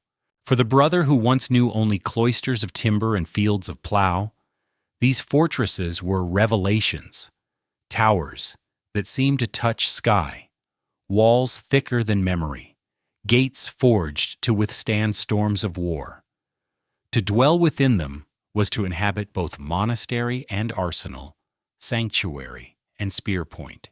Strongholds like Krak de Chevaliers, Saft, and Chateau Pèlerin rose not merely as bastions, but as cities in miniature. Within their encircling walls lay chapels, dormitories, kitchens, stables, granaries, cisterns, smithies, and treasuries. A brother could rise at dawn, hear bells echo in chapel, then descend to storerooms stacked with grain shipped across seas. He might cross courtyard alive with hammer blows, sparks flying as armor was mended. Every stone echoed with layered purpose: prayer, sustenance, war. To outsiders, these fortresses embodied invincibility. Chroniclers describe walls 15 feet thick, towers bristling with archers, cisterns holding water for years of siege. Some castles sheltered thousands: knights, sergeants, servants, pilgrims. In times of peace, they bustled like towns. In war, they hardened into anvils upon which enemy assaults broke. The brother walking ramparts at dusk saw suns sink over valleys, shadows lengthen, and felt mantle of responsibility as heavy as mail upon shoulders. Yet castles were not mere military shells. They symbolized presence of an order whose reach spanned continents. Donations from Europe funded their stones. Architects from many lands shaped their lines. Within their walls, languages mingled: Latin prayers, French commands, Arabic whispers of local laborers. The brother heard this chorus and felt world knit together, unity forged not only in faith, but in necessity. The discipline of cloisters carried into these citadels. Bells still tolled canonical hours, guiding rhythm of day. Brothers rose for matins, sang lauds, bowed heads over meager meals, trained in courtyards. The rule endured even behind battlements. To live in fortress was not to live in ease. Cells remained sparse, food plain, obedience strict. Yet walls provided frame within which vows were practiced, shielded by stone against chaos beyond. Historians note that such castles also served as banks and treasuries. Vaults carved deep-held coin, relics, documents sealed with wax. Chests heavy with silver from estates of Europe were locked beneath layers of iron and rock. Kings themselves sometimes stored wealth within Templar fortresses, trusting that no thief could breach, no knight would betray. For the brother, descending into cool depths, the sight of coffers did not stir greed, but awe, symbols of responsibility rather than possession. Castles were lifelines in campaigns. From their gates rode escorts for pilgrims, patrols to guard frontier, sorties to harass invaders. When enemy armies swept across plains, fortresses anchored defense. Messages flashed from tower to tower, signals carried by riders, orders sealed and sent. The brother might stand in chapel, candlelight flickering, when horn blast announced approach of foe. Then peace dissolved into clang of arms, walls bristled, and fortress became living shield. Records of sieges testify to endurance of these bastions. At Safed, defenders held for weeks, water rationed, prayers unbroken, until walls finally fell. At Krak Chevaliers, walls repelled countless assaults, so formidable that even mighty armies hesitated to challenge. Chroniclers speak of boiling oil poured from battlements, stones hurled, arrows raining. Yet inside, brothers continued rhythm of prayer, voices echoing against stone even as enemy pounded gates. The brother's daily duties in such fortresses reflected this duality. At dawn, he might walk ramparts, watching mist rise from valleys like smoke from censers. By noon, he might train destrier in courtyard, hooves thundering against flagstones. In evening, he might help distribute grain to servants, check stores, ensure order. At night, he might kneel in chapel, incense curling, stone walls amplifying chant. The fortress enclosed both war and worship, binding them inseparably. Symbolism grew as power consolidated. To many, the white mantle and red cross became emblem of not just knights, but castles themselves, unmoving, steadfast. Pilgrims gazed upon looming walls with relief, enemies with dread. Each fortress stood like frozen prayer in stone, crimson cross etched upon battlements, as reminder of vow embodied in architecture. Yet with strength came suspicion. Kings, lords, and rivals began to fear such impregnable bastions, garrisoned by men who swore obedience not to crown, but to distant master and pope. Whispers spread that within their walls lay secrets, that coffers brimmed with uncounted wealth, that rituals hid behind closed chapels. The very stone that shielded pilgrims also cast shadows of mistrust. But for the brother, suspicion mattered little. His world was measured in chants, in drills, in duties carried out beneath gaze of towers. He knew fortress as home, as crucible. Within its walls, he learned endurance. Within its chapel, he whispered prayers. Upon its ramparts, he stared into horizon, awaiting either dawn of peace or banners of war. As night descended, fortress glowed with torches along parapets like stars fallen to earth. The brother walked narrow walkways, mantle drawn tight, cross glowing faintly in firelight. Wind sighed through arrow slits, carrying scent of oil, grain, incense, sweat. He felt himself part of something larger, stone that outlasted men, vow that outlasted stone. And as he gazed outward, valleys sleeping in moonlight, he felt river of his life flow still, beginning in cloisters, carried through battle, now coursing into fortresses of stone. Ahead lay greater trials, yet behind walls he felt both weight and shelter. The fortress stood, and so did he, bound together by vow and by stone, waiting for dawn when horn might sound again. Within the order, no brother's path unfolded in the same pattern. Though all knelt beneath the same vows, each life took shape according to strength, temperament, and the needs of the great body to which they belonged.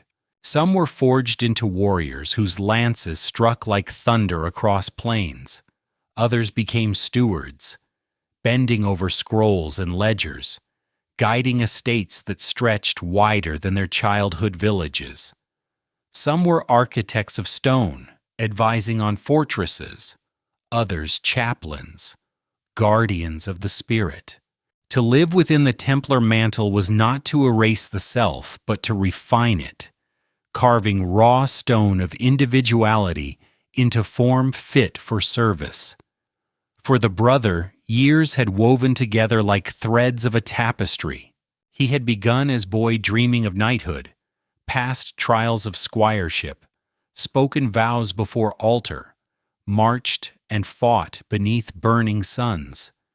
Now, with seasons gone, he discovered that service itself had shaped him into something he could not have foreseen. His hands bore scars not only of battle, but of ink, wax, and rope from countless duties. His eyes had learned to read ledgers as swiftly as terrain, to weigh coin as carefully as blade, to measure silence in chapel as meaningfully as cries upon battlefield. The Latin rule, once difficult to memorize, had by now seeped into marrow. To eat in moderation, to keep speech measured, to rise at canonical hours. These were no longer burdens, but rhythm as natural as heartbeat. He no longer thought of obedience as surrender. It had become clarity, a compass that spared him confusion in storm of choices.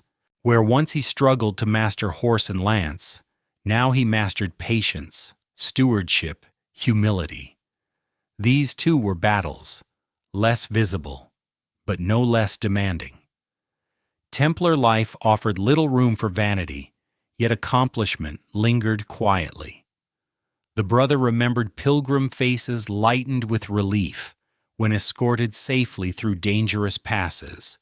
He recalled vineyards brought to harvest under his oversight, coin tallied without loss, fortress repaired under his guidance.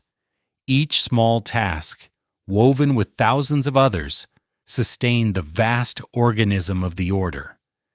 He came to see greatness not in single heroic deed, but in constancy, an unbroken chain of faithfulness stretching across years.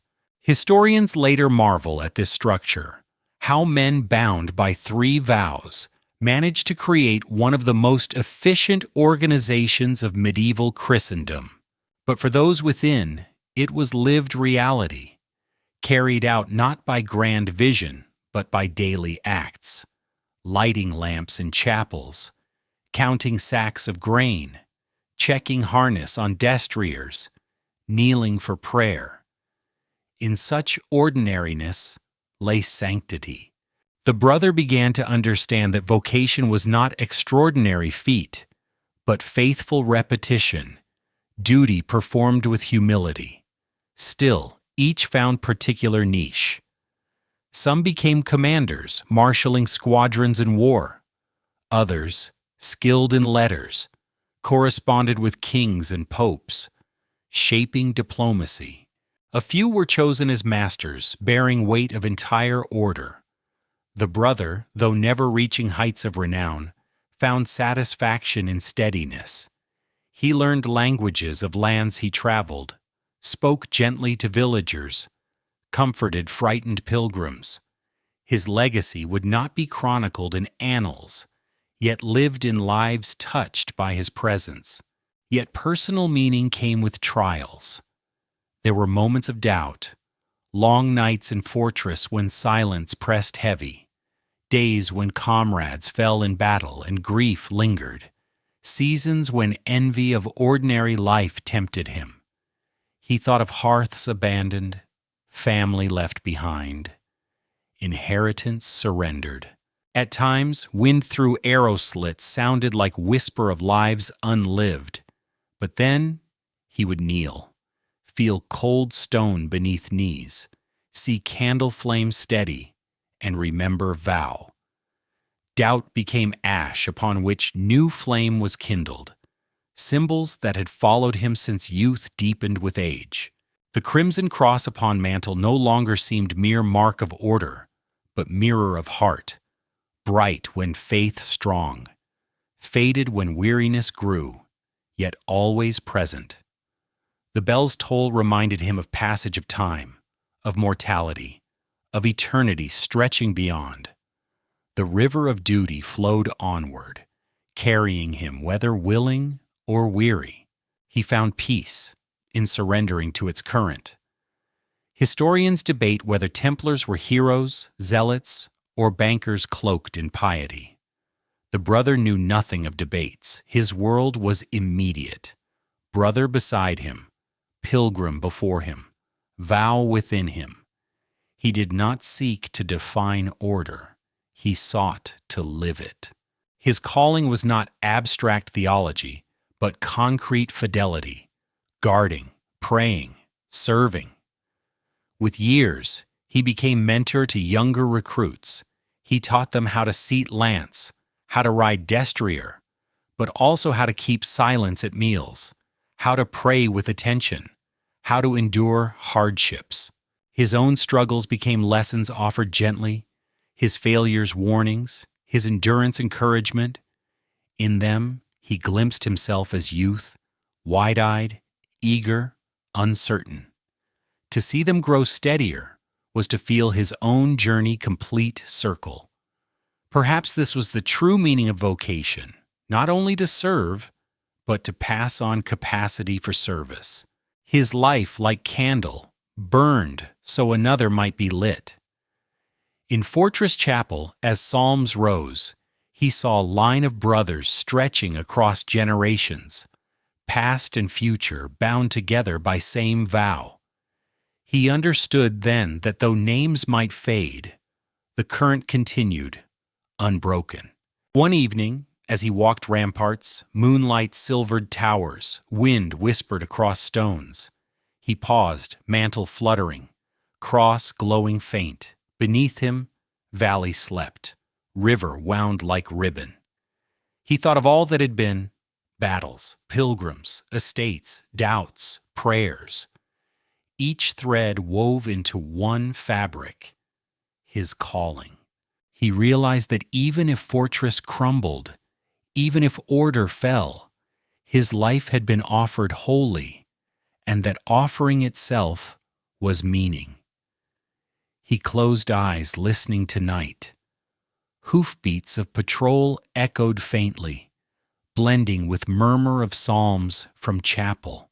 The world continued in rhythm he had long since learned. Battle and peace, doubt and faith, silence and song. The brother smiled faintly, knowing his path, though unremarkable to annals, was complete in obedience. The river carried him onward still, toward years ahead, toward twilight of life. Yet he felt no fear. Calling had become identity, and identity had become offering. Seasons turned, and the brother who once rode with lance lowered in thunderous charge found his limbs slower, his grip less steady. White mantle that once gleamed in sun now lay worn, stained with years of dust and smoke. In mirror of polished helm, he no longer saw youth ablaze with fervor, but lines carved by wind, sun, sorrow, and prayer. The twilight of life came not suddenly, but gradually, as if each dawn carried away one more measure of strength, leaving in its place reflection and quiet. For some brothers the end arrived amid battle. Chroniclers record knights riding into hopeless charges, their destriers wounded, their lances shattered, yet refusing to flee.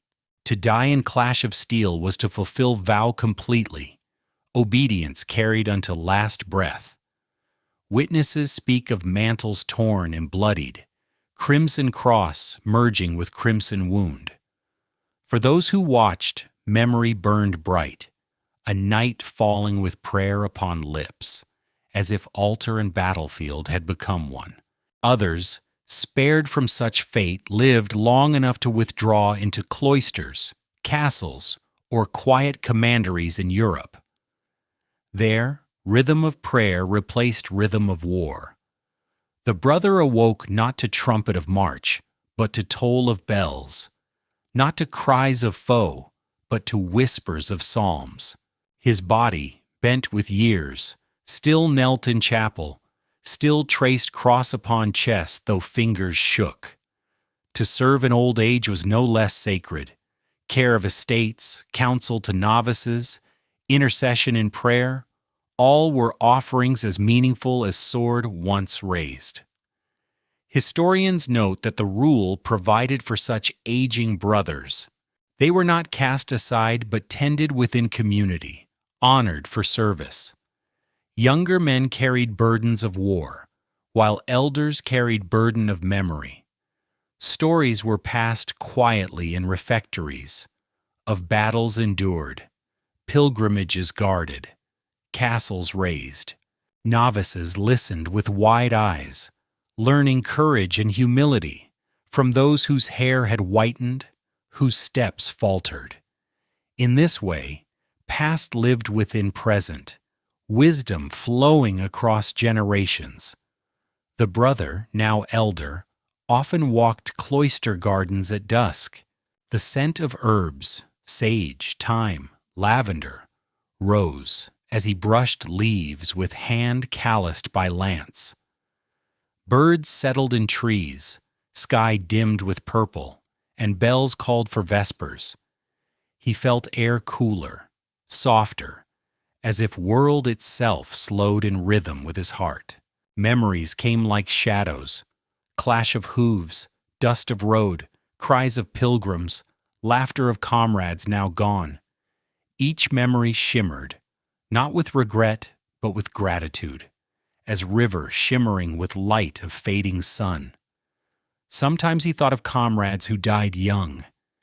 He saw their faces in dreams, heard their voices in chant.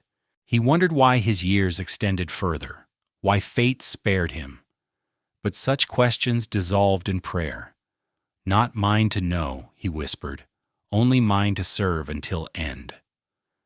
Thus he accepted twilight as gift, time to prepare, to steady soul, to release world gently. Illness visited often. Fever shook limbs, wounds long healed ached anew, sight dimmed. Yet he bore them as further discipline, final purification. Chaplains read psalms by his bed, candles flickered, and he traced trembling cross. In pain, he found kinship with Christ, who suffered, who bore weight greater still. To accept suffering was last obedience. At times death seemed near. Breathing slowed, shadows thickened, but dawn always returned. He rose again, weaker, yet alive. Each dawn became precious, a chance to pray once more, to hear chant echo in chapel, to see light fall through stained glass, crimson and gold upon stone. He learned to treasure smallest details, warmth of sun on cheek, taste of bread at meal, laughter of novices. The world, once battlefield vast, became simple again, distilled to essence. And when death finally came, it was not with trumpet, but with whisper. Perhaps in bed of cloister, mantle folded upon chest. Perhaps upon battlefield, lance broken, voice murmuring prayer. However it came as culmination, not interruption. Life had been offering. Death was final seal. Brothers gathered, chanting office of dead, incense rising, candles glowing. Body was borne to earth, mantle covering, cross upon breast. Soil fell, bell tolled, and silence closed like gentle tide. Yet in silence lingered legacy. Memory of his life endured in those who had known him. Novices recalled mentors' words, pilgrims remembered knight's shield, stewards noted careful hand and ledger. Fortress walls held echoes of his footsteps, chapel stones of his prayers. The order carried on, bearing weight of countless such lives woven together. For the brother himself, twilight was not end, but passage. He had long meditated on river of duty, flowing unbroken from youth to death. Now he felt himself carried beyond sight, into current unseen, where bells still tolled, where light did not fade. He left behind world of stone and steel, but carried with him vow unchanged. Poverty, chastity, obedience. These were not left with body, but born into eternity. The fortress remained looming in moonlight, towers etched against stars. Brothers kept watch, chants continued, pilgrims still walked roads. Life flowed onward, as it always had, as it always would.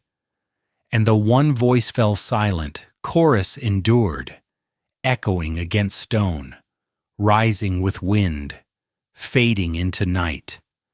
The twilight of one night became dawn for another.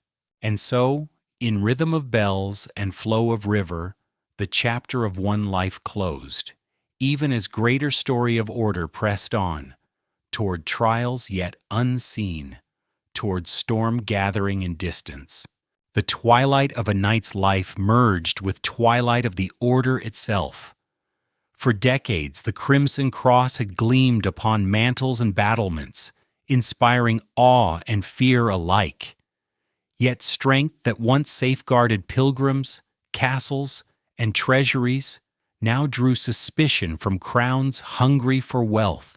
Among them, none proved more dangerous than Philippe the Forced of France, called Philippe the Fair, yet remembered by many as architect of betrayal. By dawn of the 14th century, wars and lavish courts had left Philippe heavily indebted.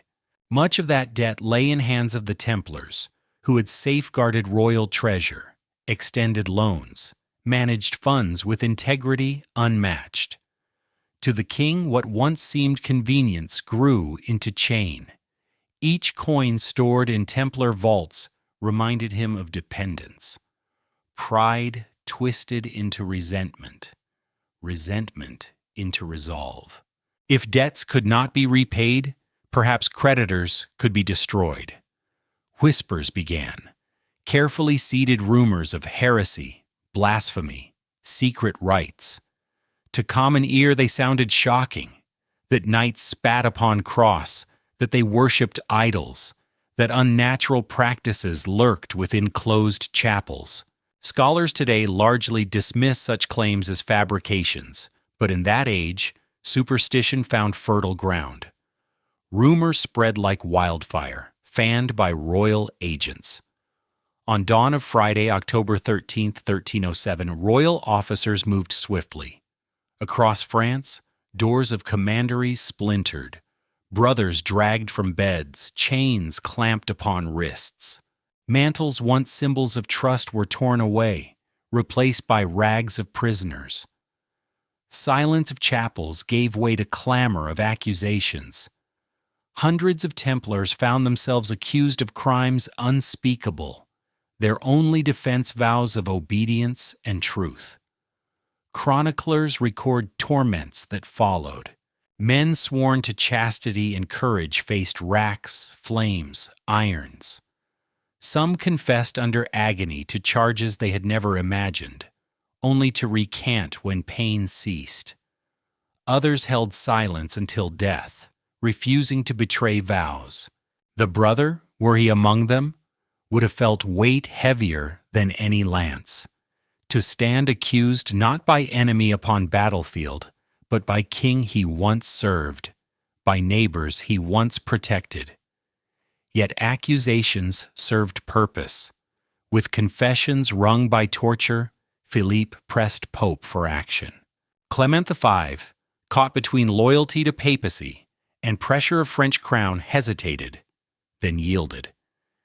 In 1312, at Council of Vienne, decree was issued. Order of the Temple dissolved. Not condemned outright for heresy, charges too thin for certainty, but suppressed for scandal and suspicion. For brothers, distinction mattered little. Their community shattered, their name tarnished, their vows orphaned. Some properties passed to hospitallers, though often seized by local lords or crown. Estates once tilled for pilgrims now filled coffers of kings. Castles once raised as sanctuaries now stood under new banners, their stones echoing with absence. The great network that had carried grain, coin, and hope unraveled. Historians recall final act most vividly, burning of Jacques de Molay, last Grand Master, in 1314. Bound to stake upon island in Seine, he proclaimed innocence, called upon heaven to judge persecutors. Flames consumed mantle and flesh, but words lingered, echoing across generations, that injustice had been done, that truth would rise, though order fell. For onlookers, crimson of cross now mingled with crimson of fire, merging symbol of vow with symbol of martyrdom. For the brother, if he survived to witness, grief must have cut deeper than any blade. To see vows scorned, brothers broken, chapels closed, to feel river of duty dammed by hands of king, this was twilight darker than personal death. He might have retreated into silence, carrying memory like hidden relic, or he might have perished in prison, voice lost but vow unbroken. However fate dealt, each life became fragment of shattered mosaic. The fall did not erase memory. In villages once guarded by escorts, elders whispered of white mantles. In chapels, prayers lingered for knights who had guided pilgrims. Among hospitallers, some Templar brothers found refuge, continuing service under different banner. Legends sprouted, of treasures hidden, of fleets vanished, of secrets carried into night. Reality and myth entwined, feeding centuries of fascination. Symbols persisted. Crimson cross remained etched in memory, even if no longer upon mantles. Castles stood, their stones weathered but enduring, mute witnesses to glory and betrayal. And in minds of many, injustice of suppression rendered Templars not heretics, but martyrs, victims of crown's greed, of politics cloaked in piety. As years passed, Order's dissolution became chapter closed, yet never forgotten. Historians debate motives, weigh evidence, untangle myth from fact. But for those who once bore mantle, story was simpler. They had vowed poverty, chastity, obedience. They had served in prayer, battle, finance, pilgrimage. They had trusted in eternity. To be broken by king's decree did not annul vows, only revealed fragility of earthly power. The brother's twilight, therefore, was shared with his order. His personal river merged into greater current of fall. Bells that once tolled for prayer now tolled for suppression. Yet even as decree silenced voices, echoes lingered, like chant resonating after choir departs. And so, in silence of dissolved chapels, amid ruins of castles, wind carried faint murmur of vows spoken long ago. River flowed still, unseen, beneath surface of history, carrying memory into future centuries. For though the order fell, its story would never fade. When decree dissolved the order and flames consumed its last master, many believed the story of the Knights Templar ended. Yet endings in history are seldom true conclusions. What perished in prisons, in pyres, and in edicts lived on in memory, in architecture, in law, and in myth. The Red Cross, though torn from mantles, etched itself upon imagination of generations to come.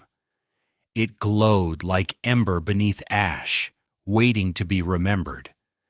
Discipline remained foremost among legacies.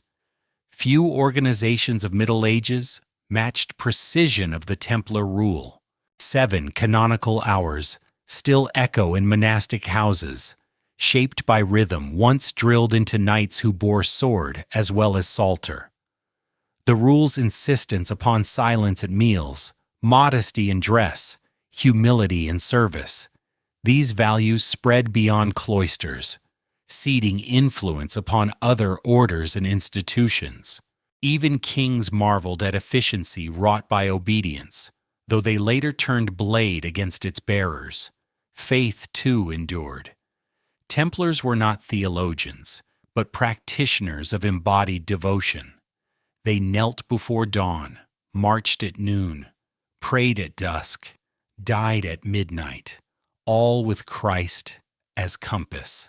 For centuries after suppression, ballads, chronicles, and legends portrayed them as martyrs of faith betrayed by worldly crowns. To villagers who once welcomed their escorts, memory of prayerful knights guarding pilgrims became symbol of trust, betrayed but never forgotten.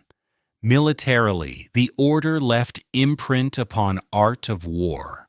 Techniques of heavy cavalry, discipline charges, and fortified logistics shaped crusading campaigns. Their castles, Krak de Chevaliers foremost, stood as marvels of medieval engineering, influencing fortress design long after. Even when banners no longer flew, stones whispered of their mastery, arrow slits angled for defense, cisterns carved for endurance, concentric walls layered like shields of earth. Engineers and commanders studied them, borrowing lessons for generations.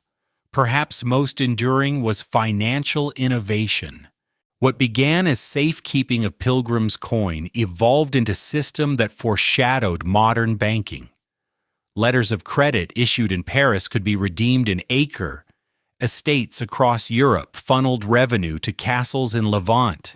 Secure transfers, auditing, disciplined record-keeping, these principles survived dissolution, adopted by merchants, monarchs, and eventually nations. The brother who once tallied grain by candlelight unknowingly contributed to systems that centuries later underpinned global economies. Yet alongside fact grew legend. Silence around rituals, secrecy of councils, and sudden fall bred imagination. Stories multiplied, of hidden treasures spirited away, of fleets vanishing into night, of arcane knowledge preserved. Some claimed Templars guarded Holy Grail, others that they discovered mysteries in Temple of Solomon. Myths twined with truths until boundary blurred. To scholars, such tales are inventions. To storytellers, they are lifeblood that kept memory alive.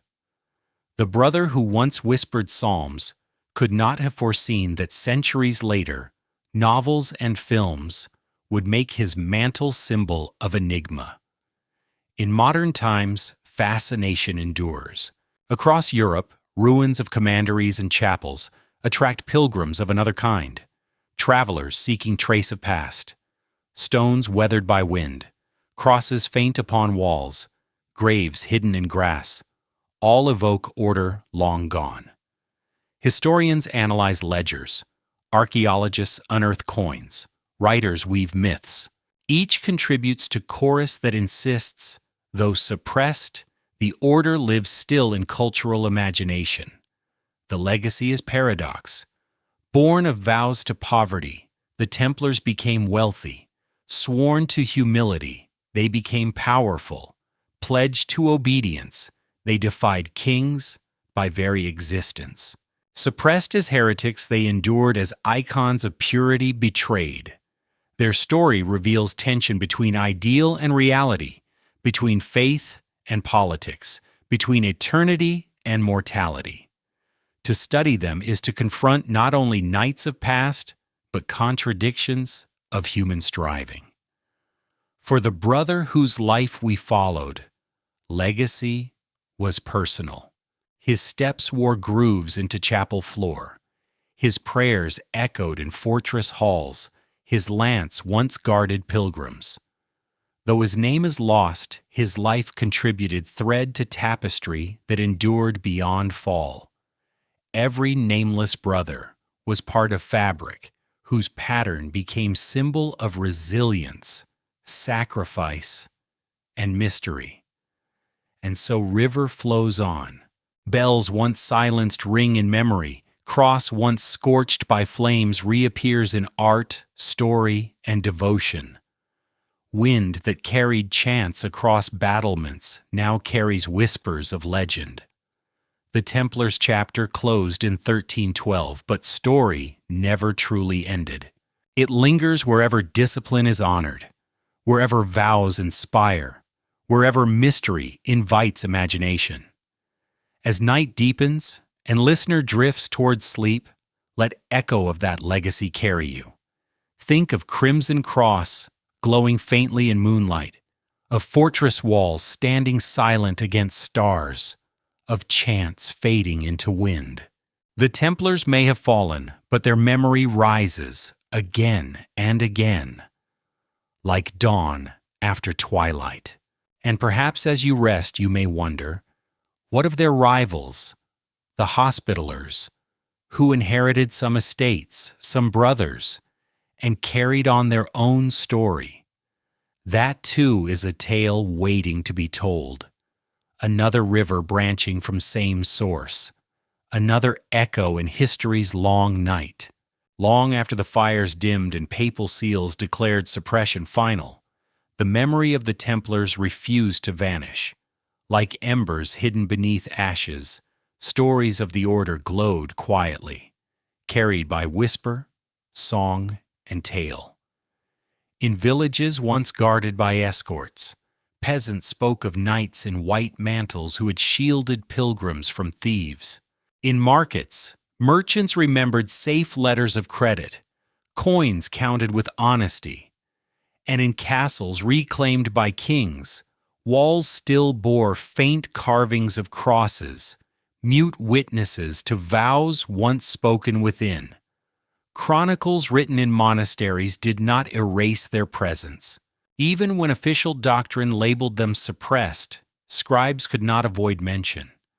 Margins of manuscripts noted bravery in campaigns, wisdom in management, strangeness in downfall. Some chroniclers, loyal to crown, repeated accusations. Others, more sympathetic, hinted that justice had been twisted by politics. The memory of the brotherhood became contested ground, part history, part myth, part wound that refused to heal. Legends soon bloomed. Pilgrims told tales of hidden treasure spirited away on the night of arrests, wagons rumbling into darkness, vaults emptied before royal men arrived. Sailors swore entire fleets had slipped from French harbors, bound for secret havens across seas. Villagers believed knights had concealed relics of immeasurable holiness, from fragments of the true cross to the Grail itself. Whether truth or fantasy, such stories gave hope that though king and pope declared end, the Templars lived still, hidden, waiting. In literature, the order became symbol of mystery. Troubadours sang of betrayal, casting Philippe Forfert as tyrant and knights as martyrs. By late Middle Ages, poets wove Templars into romances, sometimes as noble warriors, sometimes as guardians of secret knowledge. Renaissance thinkers, fascinated by antiquity, speculated upon connections between Templars and wisdom of ancients. In imagination of Europe, white mantles transformed from garments of suppressed monks into cloaks of legend. Historians note curious persistence of Friday the 13th. Day arrests began in 1307. Centuries later, superstition attached to date, whispered as ill omen. Though many roots of belief exist, memory of Templar downfall infused it with aura of dread. Thus, even in calendar, shadow of suppression lingered, shaping rhythms of fear and fascination. Architecture, too, bore witness. Round churches built in imitation of Temple of Solomon continued to stand, London's Temple Church among most notable. Visitors entered, gazed upon effigies of knights carved in stone, hands clasped in prayer, swords resting by side. Though order had dissolved, these monuments preserved presence, drawing both reverence and curiosity. Each carving was like fossil of vow, frozen in stone, whispering across centuries. The church itself bore mark. In subsequent orders, such as the Hospitallers, one finds echoes of Templar discipline, strict hierarchy, vow of service, emphasis upon both spiritual and practical duty. Even when papacy declared suppression, it could not erase practices that had proven effective. Thus, paradoxically, while erasing one order, the Church preserved its spirit in others. For peasants and pilgrims, legacy was simpler. They remembered protection on dangerous roads, aid in famine years when estates distributed grain, fairness in markets where knights oversaw trade. These memories resisted royal proclamations. Long after last Templar had vanished, villagers spoke with nostalgia. There was once a brother who rode with cross upon mantle, who prayed at dawn, who guarded us at night. Such stories sustained sense of presence, as if knights lingered in unseen watch. Over centuries, myths intertwined with politics. Secret societies claimed descent from Templars, whether in truth or invention. Masons, Rosicrucians, and others wove symbols of cross, temple, and vow into their lore. Each adaptation kept memory alive, though reshaped to new purposes.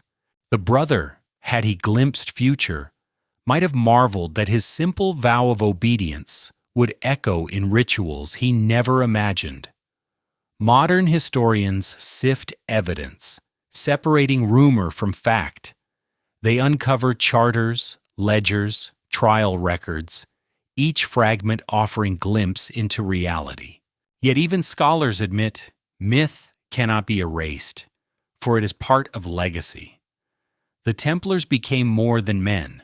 They became mirror for hopes and fears of every generation. Some saw them as martyrs of purity, others as conspirators cloaked in secrecy. In both, fascination endured. For the listener, drifting now into softer rhythms of night, this persistence is telling. Human memory does not let go of stories that stir imagination. Where fact ends, symbol continues. Crimson cross upon white mantle remains emblem not only of medieval order, but of longing for meaning, courage, sacrifice. Bells that once tolled for prayer now toll in memory, in literature, in superstition. River of their story continues, flowing through hidden channels, surfacing in unexpected places. Thus the brother, though his bones turned to dust centuries ago, lives still in echo. His chant lingers in ruins, his footsteps in cloisters, his vow in symbols. Even silence of suppressed order becomes eloquent, inviting each generation to listen, to wonder, to weave new tales. And so, the story of the Templars thought ended in 1312 extends into centuries beyond, its embers glowing still. The river carries on toward chapters yet untold, toward new myths and reflections waiting in shadows. When papal decree sealed suppression of the order, shock rippled across Christendom. For more than 2 centuries, men in white mantles had been a fixture of pilgrimage routes, castles, and courts. Their sudden absence left hollows in landscape and in memory. Gaps felt in villages, markets, and monarchies alike. Europe stirred uneasily, for when a pillar falls, the tremor travels far. In France, crown rejoiced. Philippe IV claimed vast swathes of Templar property, treasuries swelling with coin once held in trust. Castles that had stood as bastions of faith now bore royal banners. Yet victory was double-edged. To many subjects, seizure reeked of greed. The king had triumphed politically, but spiritually he appeared diminished, shadowed by whispers that he had struck down God's warriors for gold. Chroniclers note that his sudden death within years of de Molay's execution fed belief in curse, further staining memory of his reign. Elsewhere, redistribution proved complex. Papal bulls declared estates should pass to hospitallers, yet local lords often resisted. In Iberia, monarchs established new orders to absorb Templar holdings. Order of Christ in Portugal, Montesa in Aragon. These bodies carried fragments of legacy, maintaining castles, continuing defense of frontiers. Thus, though name of temple vanished, its functions adapted, reshaped to local needs. Europe witnessed not disappearance, but transformation. In England, crown moved more cautiously. Edward II hesitated at first, reluctant to persecute men respected by subjects. Arrests came later, trials less brutal. Eventually, properties were transferred, though not without disputes. Some commanderies became hospices, others fell into ruin, their stones later reused in parish churches. Even in decline, remnants lingered, repurposed into fabric of villages. For common folk, impact was tangible. Pilgrims lost guardianship on roads, merchants lost reliable bankers, peasants lost stewards, known for fair record-keeping. In absence, insecurity grew. Banditry revived along certain routes, forcing travelers to seek protection elsewhere. New financial houses rose to fill vacuum, Italian merchants particularly expanding influence. Thus, end of Templars indirectly accelerated rise of banking families, Medici and others, whose systems echoed innovations first tested by knights. The Church, too, felt consequences. Papacy had bowed under pressure of French crown, and many clergy murmured unease. Suppression for suspicion, rather than proven guilt, sowed doubt. Some abbots and bishops worried precedent had been set. If one order could be dissolved by rumor and politics, who was safe? Confidence in papal impartiality eroded, subtle yet lasting. In centuries ahead, cracks widened, feeding later calls for reform. Cultural imagination did not wait long. Plays, poems, sermons alluded to fall, sometimes cautionary, sometimes lament. To preachers, downfall warned against pride. To poets, it symbolized betrayal. In taverns, stories of curses and treasures spread, mingling with ale and firelight. Europe processed trauma not only in law and politics but in song and story, shaping identity of generations. Geography bore scars. Castles once humming with prayers and drills fell silent. Some became royal fortresses, others decayed, ivy creeping across walls, owls nesting in towers. Travelers who passed these ruins spoke of echoes, of bells heard faint at dusk, though no brother remained. Landscape itself seemed haunted by memory, as if stones refused to forget. Meanwhile, Hospitallers absorbed much, but could not erase contrast. They inherited properties, yet their mantle remained black with white cross, not white with red. Villagers distinguished, pilgrims remembered. "These are not the Templars," they whispered. Transition proved imperfect, and in imperfection, nostalgia deepened. Politically, suppression revealed fragility of balance between crown and church. If a king could bend pope, then spiritual authority was not untouchable. Monarchs learned lesson well, asserting greater control in decades ahead. Seeds of national sovereignty sprouted, while universal church faltered. Thus, fall of Templars became chapter in broader shift that slowly reshaped medieval order into early modern world. Economically, redistribution scattered wealth, but systems once centralized now fragmented. Where Templar networks had ensured steady flow, now disorder reigned. Lords argued, crowns contested, peasants endured. Yet in long term, fragmentation bred diversity. New guilds, banks, orders rose, each adapting legacy in fresh form. Like rivers split by rock, current branched, finding new paths. Emotionally, Europe carried wound. Many had admired Templars, some had envied, others had feared. Now, whether one believed them guilty or innocent, void remained. Bells that once tolled from commanderies fell silent. Roads felt lonelier, chapels darker. Listeners felt as though protective mantle had been stripped from continent. Even skeptics sensed loss. And so aftermath unfolded not as single event, but as slow reverberation.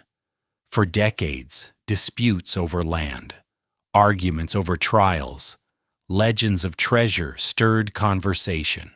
Children grew hearing tales of knights betrayed, curses cast, secrets hidden.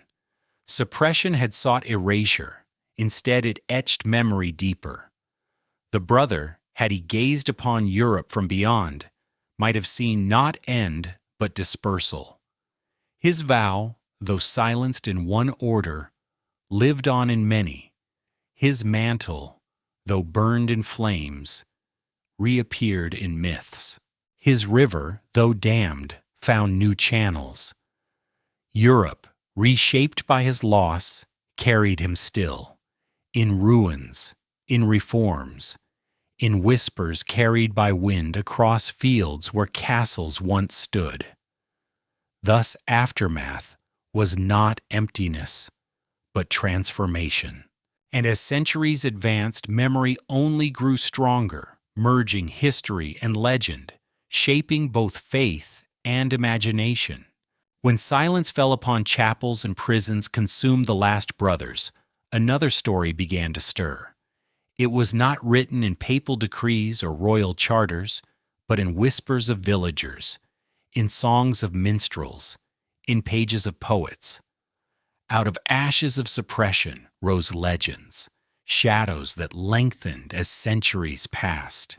For in absence of truth, imagination takes root, and in imagination the Templars found new life. Foremost among myths was tale of hidden treasure. People asked, if order had been wealthy beyond measure, where had riches gone?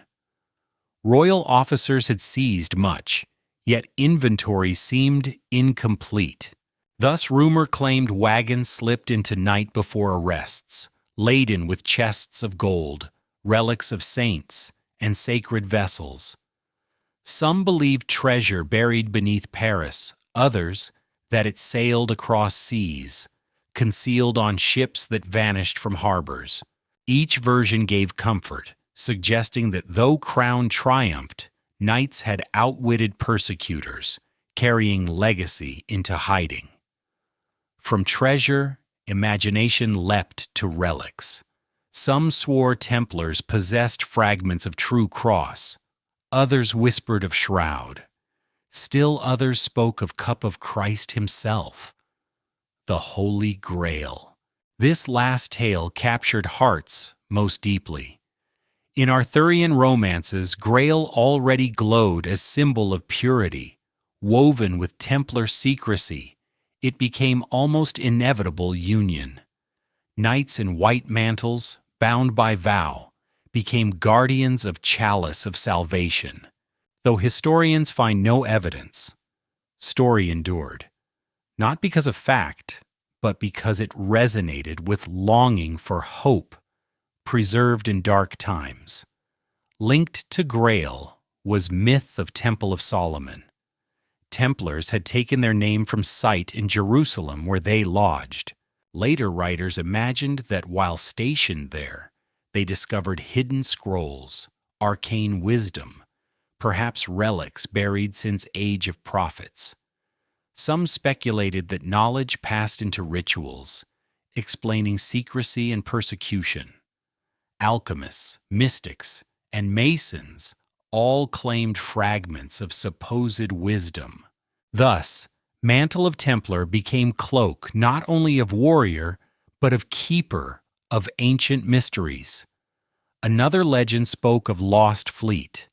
Chronicles note Templars maintained ships, vital for trade and pilgrimage, yet records after 1307 grew silent. This silence birthed story that on night of arrests, entire fleets slipped from French ports, sails vanishing into mist. Where they sailed, no one knew. Scotland, Portugal, even across Atlantic. Centuries later, explorers whispered of Templar crosses carved in distant lands, signs of secret voyage. Historians debate, skeptics dismiss, but allure remains. For mystery of vanishing fleets suggests escape, survival, continuation unseen. In Scotland, myths entwined with local struggles. During wars of independence, tales arose of Templar knights aiding Robert the Bruce at Bannockburn in 1314. Chroniclers rarely confirm, yet folklore insists. White-mantled riders charging into battle became image of divine aid, blessing Scotland's fight for freedom. Whether invention or truth, it lent aura of sanctity to national cause. Elsewhere, secret societies claimed lineage. Freemasons in later centuries drew upon imagery of temple, of builders, of hidden knowledge. Some lodges proclaim themselves heirs of Templar tradition. Rosicrucians, occult circles, and even revolutionary movements borrowed mantle of knights, invoking their supposed wisdom and courage. Though continuity is doubtful, symbolism proved powerful. To wear Cross of Templar was to claim link to mystery, to martyrdom, to purity betrayed. What fascinates is how myths diverge yet converge. Treasure, grail, scrolls, fleet, all different stories, yet each asserts same truth, that order did not truly die. It survived in hidden form, waiting to be revealed. In each legend, suppression becomes temporary, injustice becomes seed of resurrection. The brother, if he could witness centuries ahead, might smile softly.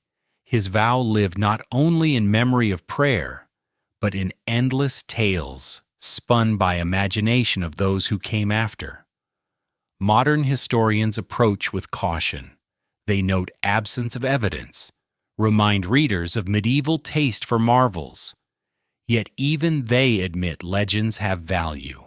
They reveal how deeply people longed for knights to endure, how betrayal seemed unbearable, without hope of survival. Myth becomes reflection of yearning, mirror of collective grief, and grief, clothed in symbol, transforms into story that comforts. For the listener, adrift in night's quiet, these legends are lullabies of history, songs not of fact but of feeling. They tell us that no vow is ever wholly lost, no brother wholly forgotten. Even when burned, mantle becomes flame in imagination. Even when silenced, chant becomes echo in legend. Myths may not tell truth of what happened, but they tell truth of what people wished had happened. That guardians remained, treasures preserved, mysteries kept safe. Thus, as stars wheel slowly overhead, remember how myth and memory entwine. Templars lived in history, but they live more fiercely in legend. Cross upon mantle became symbol etched not only in stone, but in dream. And dream, unlike decree, cannot be dissolved. So the river flows, carrying both fact and fable, winding through centuries, murmuring of treasure, grail, fleet, and secrets. Its waters shimmer in moonlight, reflecting not what was, but what was yearned for. And as it flows, it leads us onward, toward next chapter of legacy. How memory, myth, and fascination shaped not only imagination, but future worlds. As centuries turned and Europe entered the Renaissance, the Templars, long dissolved, began to live again. Not in monasteries or castles, but in minds of poets, scholars, and seekers of hidden truth. Suppression had ended their earthly commanderies, yet in imagination their order became fertile soil where new ideas grew. In Age of Rediscovery, when scholars pored over manuscripts of antiquity and artists sought harmony of form, memory of knights cloaked in white and red stirred anew. Renaissance chroniclers viewed them with ambivalence. Some, loyal to church, still echoed accusations of pride and secrecy. Others, fascinated by ruins, lamented destruction of once mighty order. Antiquarians wandered through ivy-clad commanderies, sketching arches, tracing faint crosses upon walls, writing in notebooks that mingled history with longing. To them, stone spoke of discipline and silence, of prayers whispered by men who had stood between worlds of monk and warrior. Artists found inspiration in paradox. Painters depicted knightly figures bathed in golden light, guardians of pilgrims or martyrs betrayed by kings. Sculptors carved effigies of armored men reclining in eternal prayer, capturing balance between strength and humility.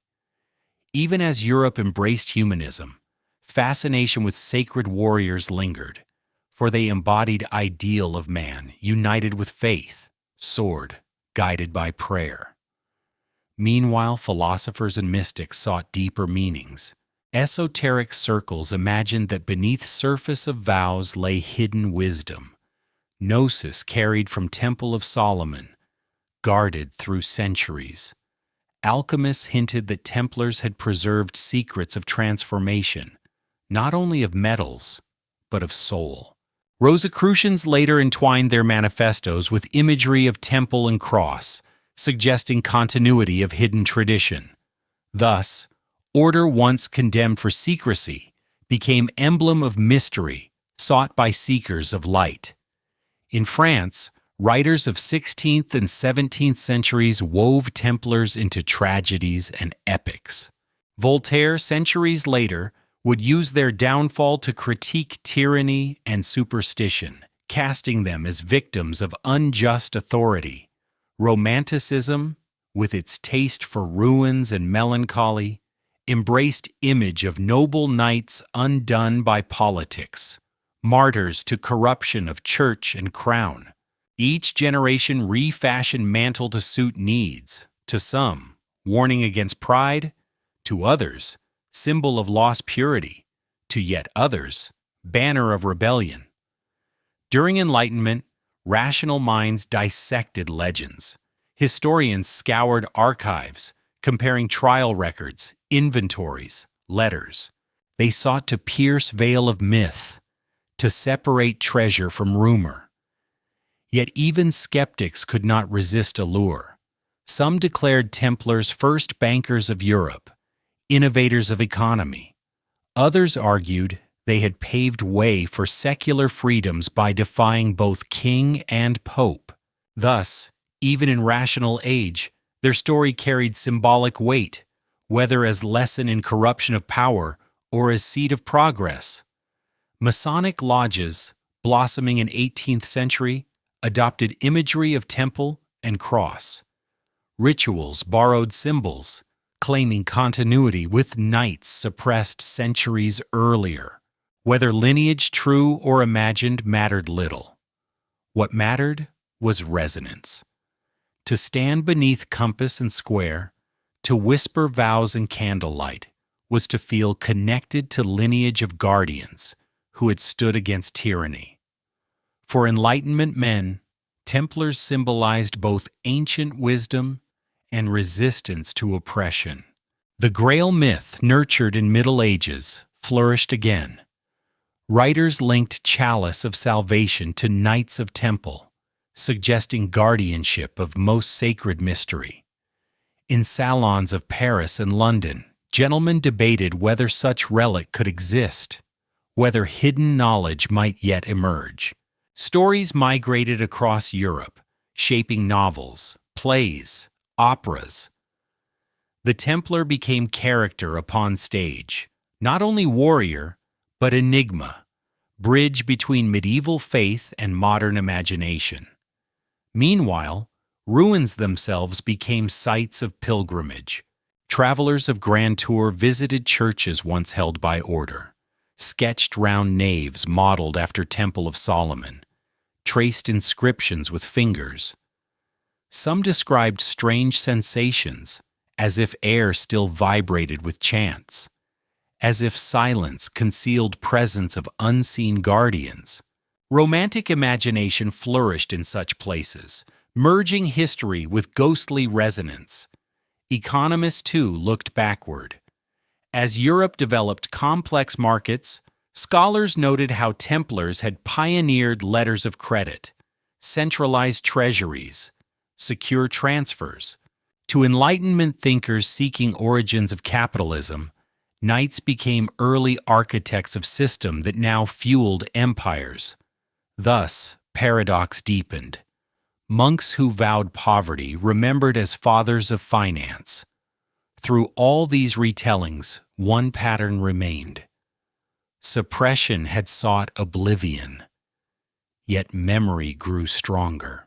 Each century found new use for Templar image. To mystics, they were keepers of secrets. To rationalists, prototypes of banks, to poets, martyrs of betrayal, to revolutionaries, symbols of defiance. The mantle shifted shape, yet always carried weight of sacrifice and enigma. For the listener now, lulled by steady current of words, this reveals something timeless. When a story carries both wound and wonder, it cannot die. The Templars embodied contradiction. Warriors vowed to peace, monks armed for battle, wealthy men bound by poverty. Contradiction draws imagination, for it mirrors tension within human soul. Thus, Renaissance and Enlightenment minds return to them, again and again, as mirror of themselves. And so river of memory flowed onward, shimmering with reason and myth alike. Bells that once tolled in chapels now echoed in operas. Mantles burned in flames reappeared in rituals. Treasures lost resurfaced in philosophies. From ashes of suppression rose endless retellings, each generation painting nights anew, each keeping ember aglow. As night deepens, imagine candles flickering in salon, quills scratching upon parchment, violins playing softly in chamber. Amid talk of reason and progress, someone whispers of Templars, and silence falls, for even in enlightenment, mystery commands awe.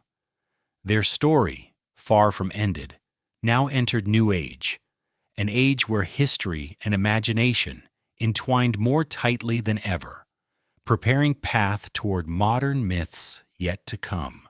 By the dawn of the modern age, the Templars had long since dissolved in flesh, yet they walked vividly in memory. In quiet libraries, scholars sifted through parchment records.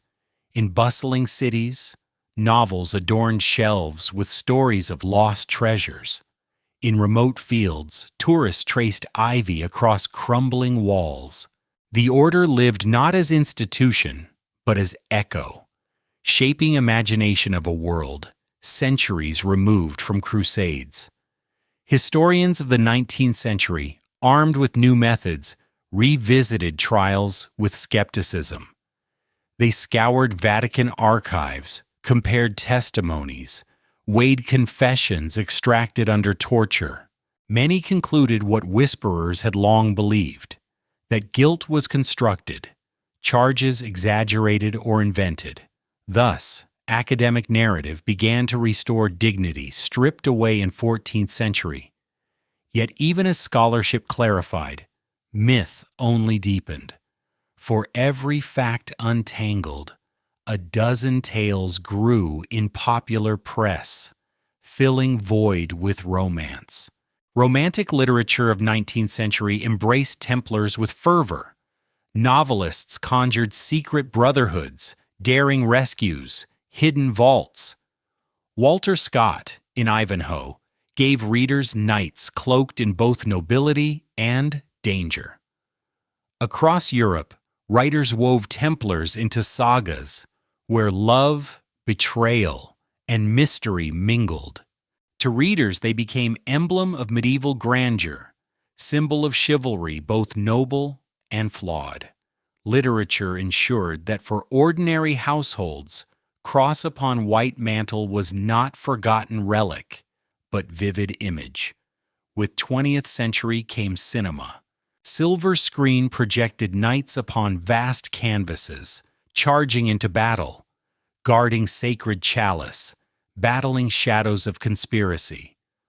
Audiences watched with awe, lulled into belief that beneath modern streets might lie tunnels of Templar treasure. Films like Indiana Jones and the Last Crusade or the Da Vinci Code, though works of fiction, revived fascination on global scale. Suddenly, millions pondered. Did knights truly guard Grail? Did secrets endure beneath cathedrals?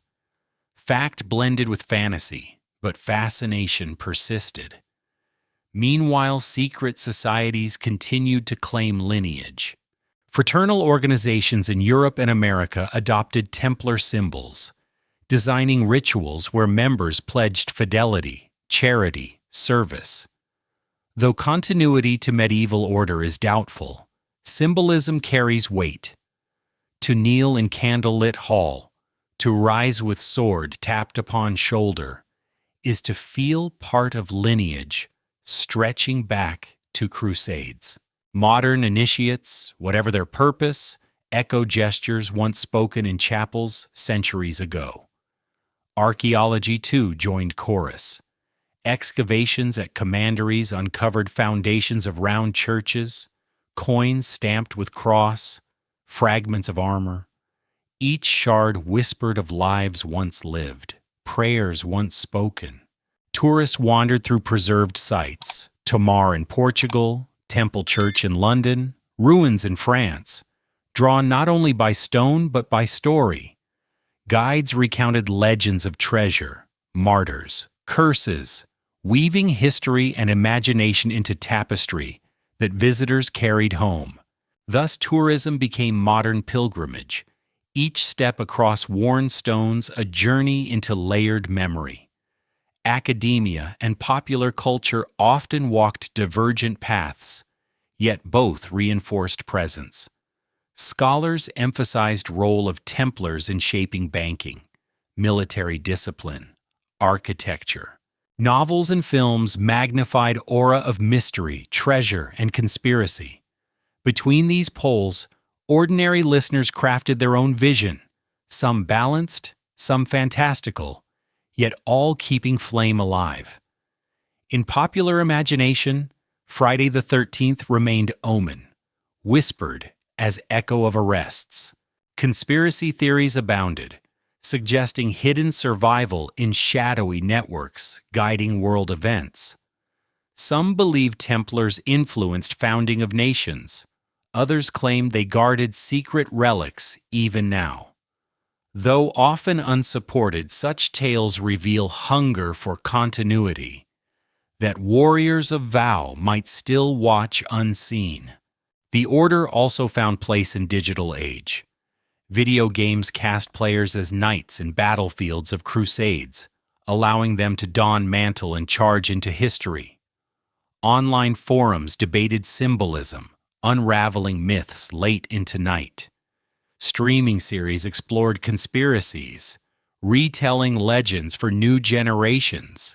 Thus, from parchment to pixel, Templars adapted, ever present in media that shapes minds. Yet beneath spectacle lies quieter truth. Memory persists because Templars embody paradox that still resonates. They were monks who fought, warriors who prayed, poor men who managed wealth, loyal servants undone by betrayal. Such contradictions mirror tensions of human heart. In modern world, caught between faith and doubt, ambition and restraint, we find reflection in their story. Their echo also calls in architecture of law and finance, international banking, passports of credit, central administration, all trace faint roots to systems Templars once used. Scholars note irony. While suppression destroyed order, its methods became foundations of Europe. Each time a traveler uses safe transfer of funds, shadow of Templar innovation flickers. Legacy is hidden not in treasure chests, but in structures of everyday life. For those who seek inspiration, Memory of Knights offers model of discipline and service. Modern charitable groups adopt name, invoking spirit of guardianship and sacrifice. Ceremonies held in chapels honor fallen, reminding participants that beyond myth lies kernel of devotion. Men who gave lives believing they served divine call. Whether one agrees with cause or not, sincerity of vow cannot be denied. As night deepens, picture a modern traveler standing within ruined chapel. Wind moves through broken arches, moonlight falls upon stone effigy of knight carved centuries past. Around him, city hums with neon, yet within ruin silence holds sway. He imagines chant rising once more, cross glowing faintly in darkness. In that moment, centuries collapse. Templar lives again in imagination, bridging past and present. Thus, in 21st century, Templars are everywhere. In archives and novels, ruins and rituals, screens and whispers. They are history, myth, brand, inspiration, warning. Suppression sought to end them. Instead, it ensured their immortality. The river of memory flows still, winding from crusader castles to cinema screens, from papal decrees to video games. It carries embers across ages, glowing each time story is retold. And as we near end of journey, let the echo soften. Knights once betrayed now linger in imagination, not as soldiers of war, but as symbols of resilience, paradox, mystery. Their footsteps fade, yet river continues toward quiet shore, where night awaits closure, and wind down of tale prepares to embrace silence. Now the tale draws to its gentle close, as night folds deeper around us. The Templars, once bright figures upon fields of crusade and within chapels of stone, have traveled far in memory's current. Their footsteps echoed across centuries, through medieval streets, Renaissance halls, Enlightenment salons, and into our own modern age. Yet even echoes must soften, until they dissolve into silence. Picture a river under moonlight. Its waters have carried us through battles and vows, betrayals and myths, always flowing onward, never ceasing. Along its banks, embers once flared, fires of loyalty, of greed, of sorrow. Tonight those embers dim, glowing faintly in the hush of dawn. The river moves more slowly now, its surface calm, reflecting pale light of stars as they yield to morning. In imagination, a lone knight remains upon a hillside. His mantle, white once, is weathered by time. Sword rests sheathed, no longer raised in charge. He looks toward horizon, where first haze of dawn rises, soft mist curling above fields once red with struggle. There is no battle now, no accuser, no decree, only quiet, and the gentle promise of renewal. What endures is not wealth, nor fortress, nor treasure hidden in rumor. What endures is vow, discipline, devotion, courage. These, like faint bells carried upon night wind, linger long after stone has crumbled. Their resonance is not to keep us awake, but to lull us toward stillness, where memory becomes dream. And so, with stars fading, the story rests. The river of the Templars has joined ocean of time. Their footsteps, once heavy upon earth, fade softly into silence, leaving us in peace beneath quiet sky.